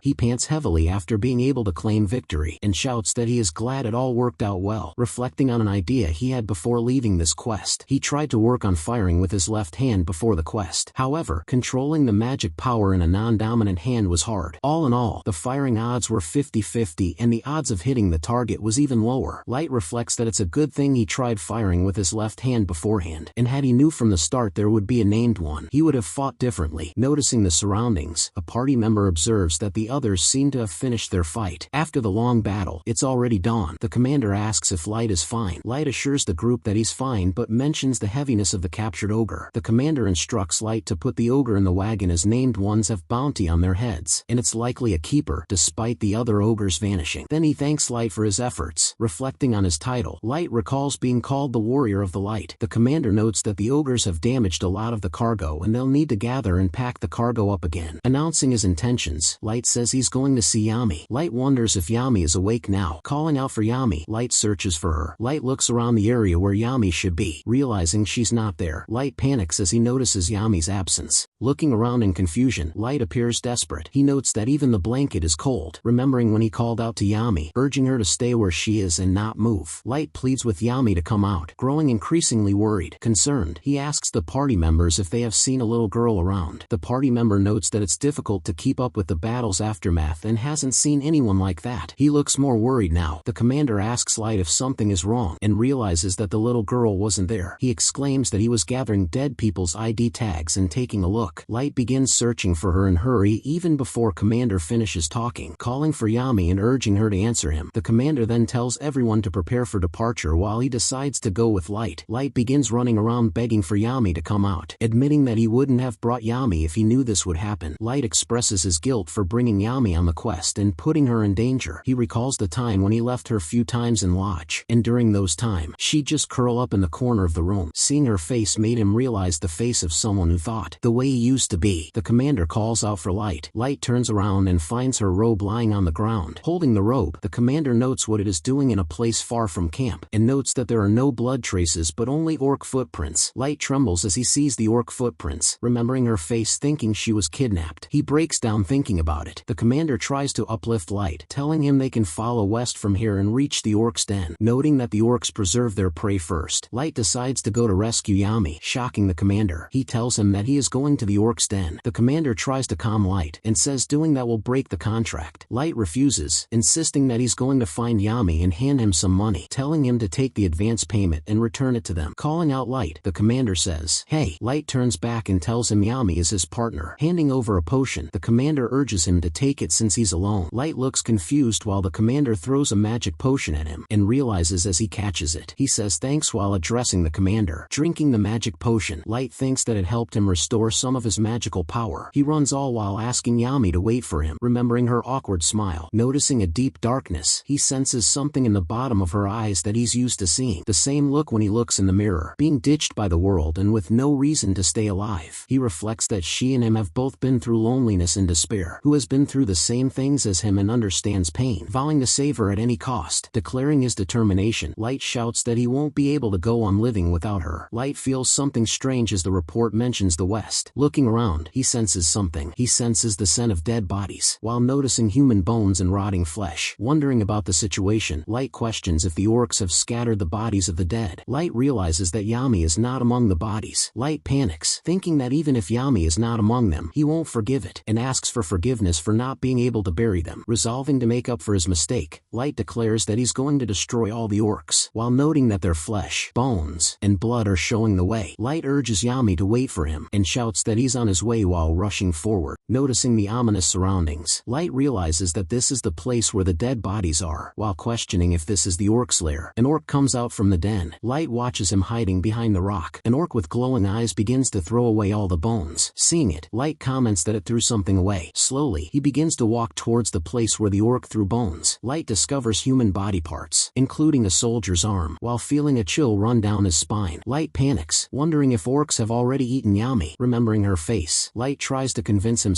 not to think silly things. And Yami is still alive and he is going to save her. As he prepares to enter the den, he swears to save her. He notes that there's a light deep inside the den, then walks inside the cave cautiously, muttering to himself. Light says he doesn't have time but he can't make a noise and get found. Light notes that one bottle of mana potion isn't enough to restore much of his magical power, stating that he must conserve as much as possible. Light surveys the cave, noticing several orcs gathered around a fire with menacing expressions. A person pleads for someone to save him. As the orc charges at him, Light watches the scene hiding and closes his eyes seeing it, and curses at it. Light questions where the other people are, the ones that are alive, and notices a bunch of people held captives by the orcs. Light realizes that he has to get through the orcs to reach there. Casting a light magic spell, Stealth, creating a subtle glow around him in the cave, he becomes invisible. Explaining his strategy, Light notes that Stealth is a skill that distorts the light around him but doesn't make him invisible. While hoping not to get caught, sneaking through the cave, Light avoids detection, while the orcs remain unaware of his presence. An orc grunts in confusion while looking around the cave. Light panics, realizing that the orcs might catch his scent while hiding in the shadows, and wonders what he should do now or should he run. As the orc looks at him directly, he thinks running will make them attack him immediately. Another orc calls for him, while gesturing to its companion, showing meat. The orc then decides to leave from there, and walk towards another way. Light calms down with a sigh of relief. The captives in the cave whisper that the next one to be eaten is him. Another captive says that sooner or later, they're going to meet the same end and no one will help them. Light tells them that he will be able to help them if they don't make any noise. Hearing that, everyone gets confused. Light signals Stealth disabled, making him visible to them. One of the captives exclaims that he is the one with that light magic, signaling to not make noise. Light asks if they have seen white-haired girl. The captive explains that there was no one like that when they were captured and dumped here. While Light is cutting the rope, the captive mentions another cave. Hearing another cave, Light questions if there's another cave. A captive confirms that it's at the right and tells the orcs start eating the little girls. Light urges the captives to cut the rest of the ropes and not to leave until the signal. A captive shouts that there's one more cave in the right direction. Deciding not to use Stealth again as he will run out of magical power to escape, he declares that it's all or nothing while charging forward with resolve, hoping that she's still alive. Light pleads that he is begging them while running amidst the orcs. An orc looks confused while Light approaches stealthily. He realizes that there is no one here while searching the cave, but an orc with glowing eyes looms behind him in the cave. Light realizes that there is no one here in the cave, but an orc with sharp teeth looms behind him. The orc charges at Light while roaring menacingly with its sharp teeth. Light panics, realizing that this is bad and he won't be able to use his laser on time. He calls out to Yami while looking worried, recalling his memories with Yami, her smile, having food together, and all the moments with her. He apologizes to Yami while expressing his regret, and admits that he is really sorry for not saving her. Casting a spell, someone chants about dark magic while a black curtain forms around. The face of the orc gets engulfed in the dark magic. Light looks surprised while the spell takes effect in the cave. The orc collapses while being engulfed by the dark magic spell. Turning around, Light realizes the voice just now, and begins to run towards the darkness, declaring that beyond this darkness lies Yami while moving forward, reaching out his hand. Embracing Yami, Light pulls her close, and exclaims that Yami is still alive while holding her tightly, confirming again that she is still alive while feeling relieved. A captive remarks that Light is really here while looking surprised. He recognizes them as the people from the trading company. A captive notes that the little girl told them he would definitely come to save her and she was hiding them. Yami calls out to Light while smiling happily and admits that she was right while feeling joyful. Light reflects that Yami believed in him while looking at her warmly, and protected them while she waited for him. Deciding to leave, Light asks the captives if they can move. A captive says Yami removed her ropes and cut theirs too so they can move. Light notes that they need to escape with many people while planning their next step, and calls out to Yami asking what other magic she can use. He tells Yami that they should go and leave the cave. Yami hops on his back back preparing to leave. Light suggests the captives to run straight for the exit after 3 seconds while the orcs chase him. Hesitating a little, the captives look at him. Light leads the captives while holding Yami close as they prepare to escape the cave. He taunts the orcs, calling them dumb, while standing protectively in front of the group. Light declares that he is here while facing the orcs with determination. Running towards the exit, the captives leave the cave, while orcs start to charge at him. Light calls out to Yami while watching the orcs approach them. Yami casts a level 1 blind spell aiming at the captives. The captives react with confusion, temporarily blinded by the spell. Seizing the moment, he prepares to attack. Against the group of orcs, Light urges Yami to hold on tight while casting a spell against the orcs, and chants about light magic while preparing to attack the orcs. The flashbang spell flashes brightly, while the orcs are caught off guard. Light describes the spell as a light of 10,000s of candelas while it burns the orcs' retinas. The orcs scream in pain while the light blinds them completely. A captive comments that he can see again, telling them to run. Light explains that it's a light and dark magic combo while carrying Yami. Everyone prepares to run, while orcs remain blinded by the light. Light urges everyone to hurry toward the cave exit, and he runs behind, following them closely. Light warns that more orcs might be nearby while leading the group to escape quickly, noting that as soon as the orcs get used to the light, they will come after them, and he wishes everyone to survive too. Yami whispers to Light while holding onto him tightly, asking him about his laser. Light admits that he can't use it now as his magical power has reached its limit. When he used that flashbang earlier, Light points out the exit while leading the group toward it. The orcs chase after them while their eyes glow with rage. Light grunts an effort while running with Yami, noting they have recovered. Chasing them, the orcs pursue with glowing eyes filled with rage. Light shouts everyone to hurry. The captives turns back and notices the ogres are chasing them. Noticing the orcs, Light shouts that they split up after getting out and head to forest since he has no magic power. Suddenly, Light feels something. Yami initiates a magic transfer while glowing with energy to support him. Explaining the situation, Light says to stop it as she has no magical power left either, feeling he does not want to treat her like the way Agunal did. Yami then says they are a party, and it's normal to help her friend. Calling her his partner, Yami acknowledges. Light addresses Yami in tears while the orcs continue their pursuit in the background. He confirms that this amount of magical power is enough while thanking her. Proposing their next step, Light suggests they go back home with everyone alive. Yami looks at Light. The captives cheer that they're finally out while celebrating their freedom. Emerging from the cave, the orcs chase the group while roaring in anger. Light exclaims that this is bad while noticing the orcs chasing on them, and prepares to block the path alone. A captive questions what he is doing and he will die if he is alone. Light declares that he's not alone while preparing to fight alongside Yami. The orcs charge forward while Light puts everything into his next move. Light unleashes his highest output while casting a powerful spell. The spell shoots toward the orcs while they brace for the impact. The captives get shocked watching it. Observing the aftermath, Light notes that it was close, and admits he was frightened but wonders if it was enough to wipe them all. Expressing gratitude, a captive calls a homage to the warrior of light. Light looks toward Yami in relief, but the orcs are still outside. Everyone looks back to see the group of orcs outside. Light warns the group that they must escape at full speed to avoid the orcs. Reflecting on his efforts, Light admits he's used up all his magical power with that last shot. He notes that she also ran out of magical power and he can't force her to use any more magical power. Light promises Yami that he's going to protect her while holding her close, assuring her that even if his body is eaten by the orcs, he will return home with Yami. The orcs charge toward the group while roaring with fury. Urging the group, Light shouts for them to run while leading the way. Yami looks at Light while they sprint away from the orcs, and she falls back to the ground due to lack of energy. Calling out to Yami, Light grabs her head to prevent her from getting hurt. Charging forward, the orc pursues Light and Yami with relentless fury. Light curses under his breath while holding Yami tightly and wonders if this is how far they'll go. While holding her close, Light expresses regret, apologizing to Yami. Arrows rain down from the sky while striking the orcs in a sudden attack. The orcs collapse while the arrows pierce them one by one. Light notices an arrow while looking around in confusion. Questioning the situation, Light wonders what's happening while the orcs fall. The attack intensifies while more arrows strike the remaining orcs. Observing the aftermath, the commander realizes it looks like they made it in time. Light looks at him with curiosity. Seeing the commander appears, the commander explains that he wasn't able to use a heavy crossbow attack earlier. Light listens while the commander continues speaking to him and asks about people at the trading company. Addressing Light, the commander says he spoke to the man in charge. The commander says that if they're going to the valley later, it'd be safer to wipe out the ogre den now, commenting that some of his soldiers had also disappeared. Noting the commander's instincts, he mentions that it's natural for a commander to save his soldiers, and adds that he is the kind of guy who is eager to return favors as soon as possible. Expressing gratitude, he thanks Light respectfully, and comments on him as a warrior warrior of light. Light also thanks the commander. Birds caw in the sky, while a monstrous creature emerges in the distance. The sun sets over the horizon while the group prepares to head back. Light and Yami rest together while reflecting on their journey. The reason why Yami left the place during night attack was to go for toilet. She tells him that he taught him to pee where there's no one else. Hearing it, Light accepts the fact that he taught her that, and wonders that he has to be more specific with the instructions next time. That being said, he was lucky while reflecting on their escape. He adds that they even got extra money as a reward for freeing the other prisoners. Light mentions that they need to head to the church town planning their next move. The commander notes that the head of the Valley Keeper is heavy along with a bunch of drop items. Nodding in agreement, Light says that he needs to return to the city to sell them. Pausing for a moment, the commander asks Light to wait a little. Because of the commander's influence, he was able to sell drops to trading company right there. The groups wave goodbye while heading off with the commander's soldiers. Light wonders if it's okay to take the quest like this while they prepare to move. Yami sleeps soundly as Light smiles looking at her, and points out that as long as she doesn't get kidnapped, he's fine with the quest. A distant tower looms while Light reflects on their next challenge. A surge of energy crackles. While Agumel watches Light from the distant, commenting on ray magic, he reflects that it's frightening while observing the magic's intensity. Noting its weakness, he remarks that it looks weak despite its power. He comments that he never imagined Light could become that strong. While addressing Yami directly, he calls Yami number 1, thinking she wouldn't be alive, as those used as magic tanks have a short lifespan and most die within a few years because of the low nutrition and lack of sunlight. With a grin on his face, he tells that as long as Yami is doing well, he'll eventually get her test subject back while plotting for the next move. He thinks of getting rid of the test subjects as he looks at the children, commenting that there's no way around it and the test subject he left with cuts should be ready soon, and adds that the mass production of portable magic tanks has been completed. Determined, he states that he's definitely going to thank Light for that humiliation while calling him a bastard. Addressing Lord Agumel, the man announces that the time for the regular reports has come. He smirks while declaring that he's coming. Agumel reflects that above everything else, while focusing on the glowing staff, for him to be able to use the lich staff takes the priority. He smirks while declaring that there's something he must take from Light at all costs, even if it means killing Light. Arriving at the church town, Light and Yami approach the gates. While taking in the scenery, Light puts a monstrous creature head on the table. Melissa gasps in shock and confusion. Calling out Light, she asks what this is. Light tells it's the Valley Keeper and reveals that he nearly died while doing a B-rank mission. Melissa says what in confusion. Light tells her that it's weird thinking about it. While Melissa urges him to wait a moment, she explains that the Valley Keeper had been subjugated a little before their mission. Light reacts with surprise when she points out the wanted poster of the creature on the wall. A wanted poster reveals that the reward for defeating the Valley Keeper is 350 gold coins. Melissa explains that according to the report, the Valley Keeper was killed near a town capital. Light reacts with surprise as he admits he's not talking about the money, but the countless loss of lives because of inaccurate reports. Melissa looks depressed hearing that. Calming her down, Light tells her that it's not her fault. Melissa responds with a firm no. She adds that this is definitely the guild's fault while explaining the situation. Melissa continues that there's clear proof, and she'll find out what happened for the sake of the future. Light listens and insists that he's counting on her, and leaves from there. Melissa concludes that first, she must contact the guild in that city. She sighs while admitting that she messed up her chance to say goodbye to Light. Light walks through the bustling town while heading toward the market. Everyone watches her while Yami munches on a donut with curiosity. Someone comments that where's all that food going while Yami enjoys her snack. Yami calls out to Light while he calls for her. He notes that she has already eaten all that. The vendor adds that Yami certainly has a good appetite while smiling. Light thanks the vendor for taking care of Yami. The vendor reassures Light that he is paying for it, so there's no problem, and adds that she didn't budge no matter what anyone did. Light puts his hand on his head while noting that he's not sure why he's so embarrassed. Yami continues eating her pastry, while Light watches thinking her appetite is because of her growth phase. Light mentions that they can finally get some rest. The night falls while Light settles into a room at an inn. Light wonders while reflecting on their journey, thinking about the misrecognitions among the named ones like Simple Wyvern for Dragon, a Goblin Mage for a Goblin Shaman, and wonders if they've also mistaken the Valley Keeper. Light hesitates while admitting that he can't do much about it and decides to leave it to Melissa, thinking if he should go to the guild and take on a quest. He reflects that levels of quests are low in the city while considering their options. Yami calls out to Light while standing up, saying she is done. Light asks if Yami can bathe by herself and he'll dry her hair. Yami sits there. Light smiles while helping Yami dry her hair in their room. Light reflects on something while watching Yami. He muses that he wants to grow stronger alongside Yami. Calling her, he asks what she thinks about leaving the city and going elsewhere. Yami tilts her head, while Light explains that they should focus on becoming adventurers together together and suggests becoming S rank. Yami repeats S rank. He then explains that it's the top rank for adventures and those are the strongest. While beaming with enthusiasm, Yami excitedly declares that she wants to become the top adventurer alongside Light. Light reflects that for failures like them, dreaming of becoming strongest is exciting. Remembering his promises with Saya in the past, Light admits that he's already thrown away his old dream while looking forward to fulfill a new dream alongside Yami. Yami enthusiastically agrees that they'll get up early tomorrow. Light smiles while suggesting that there's a place he wants to go while looking thoughtful. The next day dawns while Light and Yami prepare to leave the town. Light suggests that they go earn money while leading Yami through the streets. Then he asks if she can access the status screen. She tries accessing the status screen, partially being able to do so. Yami looks around in awe while Light notices how close she was. Light reflects that when it comes to her, she is unable to use status screen and so he doesn't know her level. He muses that as for magic, that's the answer of a person living purely by instinct while watching Yami. Light adds that they need to go to another town to register as adventurers and thinks it'll work out somehow. He announces that they've arrived while standing in front of a building. A character with pointed ears greets them while saying welcome. Light looks surprised in confusion. Shocked by her appearance, he comments that an elf. The elf wonders if her appearance concealment is not working. Light says that he has seen a dark elf for the first time and she responds that she is just a part-time worker. Confused by her statement, Light repeats the part-time worker. Some elves come to live in the human world from time to time. The elf asks if they are here to trade and she is the one who appraises the items here. Handing her the items, he tells if that's the case. Here it is. The elf looks while hinting that if it isn't the Valley Keeper. Light exclaims that it's really that monster, adding that he couldn't get the reward at guild, and hands some dropped items and monster materials. Curiously, the elf asks if all these are the parts of monsters he defeated. Light responds with a simple yeah. She reveals that Light is the person she heard who was firing the laser inside the guild, mentioning that she knows a little about the story through rumors. Yami looks curiously at the mysterious box. The elf adds that as a way of thanking for showing rare item, she will tell an old story known to elves. Yami and Light look intrigued while the elf begins to share the mysterious story. The elf begins the story, explaining that others have been like Light, who evolved attributes too. They usually appeared at the times of turning points in an era, and all of them had extremely short lives. Concerned, Light asks what she means by that. She adds that people who have passed through process of evolving draw each other in, and shares that those with attributes tried to kill each other, just like him and Agunal. Realizing that Agunal is someone who has evolved to use all attributes, Light tells that he had yet to evolve his attribute at that time. The elf tells him that the chances were high, which is why they were called together, adding that perhaps such absurd power must be eliminated at some point. Yami tilts her head as Light responds that he's always with Yami. The elf mentions that it's just an old story anyway, and tells them that they can't avoid fighting spoiled brat and to be careful about what happens around them. Light reflects on her statements while feeling determined. The elf hands over the money from the trade while telling them to take it and go. Light looks at the platinum coins, while the elf notes that if it's not enough for now. Light excitedly points out that it's a lot while thinking it's the first time he has seen them. Calling out to Yami, she tells her not to leave Light's side while being serious, and adds an okay while looking at them. Yami smiles looking at her. The elf wonders about her appearance concealment not working, deducing that those two have more magical power than she anticipated, and explains that the little girl has latent magical strength, calling it a weapon. She comments that she is not far away from evolving her attribute, making it 3 people in the same generation. That's the unique ability of humans to evolve their attributes based on change on emotions. So, she believes that it's natural for her nation to start taking action. She declares that it's time for her to get started too, commenting that both Light and Yami need to stay alive until they meet again. Light and Yami sit down for a meal while reflecting on their journey. Light asks if Agunal and him are going to kill each other, explaining that he doesn't know what happened to him after guards took him in the capital. He finds it hard that Agunal gave up on revenge. Light wonders that if he can't avoid the battle, then it's better for them to go straight after him. Yami looks curious while Light calls out to her. Light then tells her that he wants to talk to her about something. Light asks if Yami remembers becoming a strong adventurer while they finish their meal. Yami nods enthusiastically, saying legendary while listening to Light. Light smiles, telling her that she remembered correctly, and begins explaining that they can't become an S-rank adventurer just because they're strong, noting that S-rank adventurers are like mythical beings, which is something he has heard from the guild and other adventures. He adds that they need to become an A rank and do countless high-level quests and get recommendation from guild. They need to become an adventurer that everyone in the kingdom acknowledges. It can't be achieved even with influence or money, and it's the proof of someone really strong. That's why even Agunal was determined to fight and become strong, as there were no options. He adds that the way to do it is to go to a big city to amass achievements. So, he explains that he's thinking about going to the capital while looking determined. Yami tilts her head, saying capital. capital. Light reflects that Yami knows nothing but the inside of the magic tower, and explains that the capital is the largest city where they can rank up and receive extermination missions. Yami exclaims that the food is also the best while her eyes light up. Light smiles while noting that Yami is thinking about food, as expected. Yami looks curious while Light continues to plan their journey. The capital is also the place where Agunal is, and since Agunal will target them for revenge, he decides it's best to get where he is at first, reflecting that they must defeat him early so that they can keep moving forward. He adds that if Yami doesn't wish to go, they can find another way while looking at her. Yami excitedly declares that she's going while holding a snack, eager to continue. She adds that they'll be together always while beaming at Light. Light looks surprised, while Yami calls them a party and partners. He reflects that Yami said the same thing while thinking about their bond in the ogre's den too, remembering the time when she said she was his partner. Light reflects that as an adventurer, Yami chose him while feeling touched. While smiling softly, he recalls their long journey together. Light apologizes to Yami, admitting that he had forgotten that she's his one and only partner. Yami looks surprised while Light smiles at her. She excitedly calls out to Light while holding a snack, telling she will go with Light. Light looks at Yami while she hands over the snack. He thanks her while they share a warm moment together. Light calls out to Yami while suggesting that they eat and start preparing to move. He smiles while affirming that he'll absolutely be there to protect Yami, no matter what happens. The night sky looms over the town. The next day, Light and Yami set off, relocating to the capital and facing new endings. They receive the ID and the proof of the achievements to present in the capital. Light reflects that they don't have many things and they are living in an inn. He wonders if Melissa is off today, noticing the person at reception with a stern expression while feeling uncertain. He admits that he wanted to say at least something to Melissa before leaving. Reflecting it, he adds he will write a letter when he gets to the capital. With determination on his face, he prepares to leave for the capital. Light calls out to Yami, saying they should go. Yami enthusiastically agrees to head to the capital while following Light. They board a carriage, while Light notes that after a day and a half of traveling, Yami finished eating. A man in the carriage calls out to Light, addressing him as Sir while they near their destination. Light looks happy while Yami keeps on eating. The carriage approaches a large gate at the end of the vast road while the capital's towers shine in the sunlight. He exclaims that the closer they get, the more amazed he becomes by its magnitude, admitting that he can't be afraid. He declares that from today onward, this will be their new beginning. Suddenly, a group of attackers ambushes the carriage, while Light and Yami are caught off guard. Light shouts in surprise while Yami looks confused, asking why this is happening. And that's it for this story, guys. But if you want to watch this Sigma hero's tale, like, subscribe, and click below to watch his story. More magical adventures await for you. Check it out.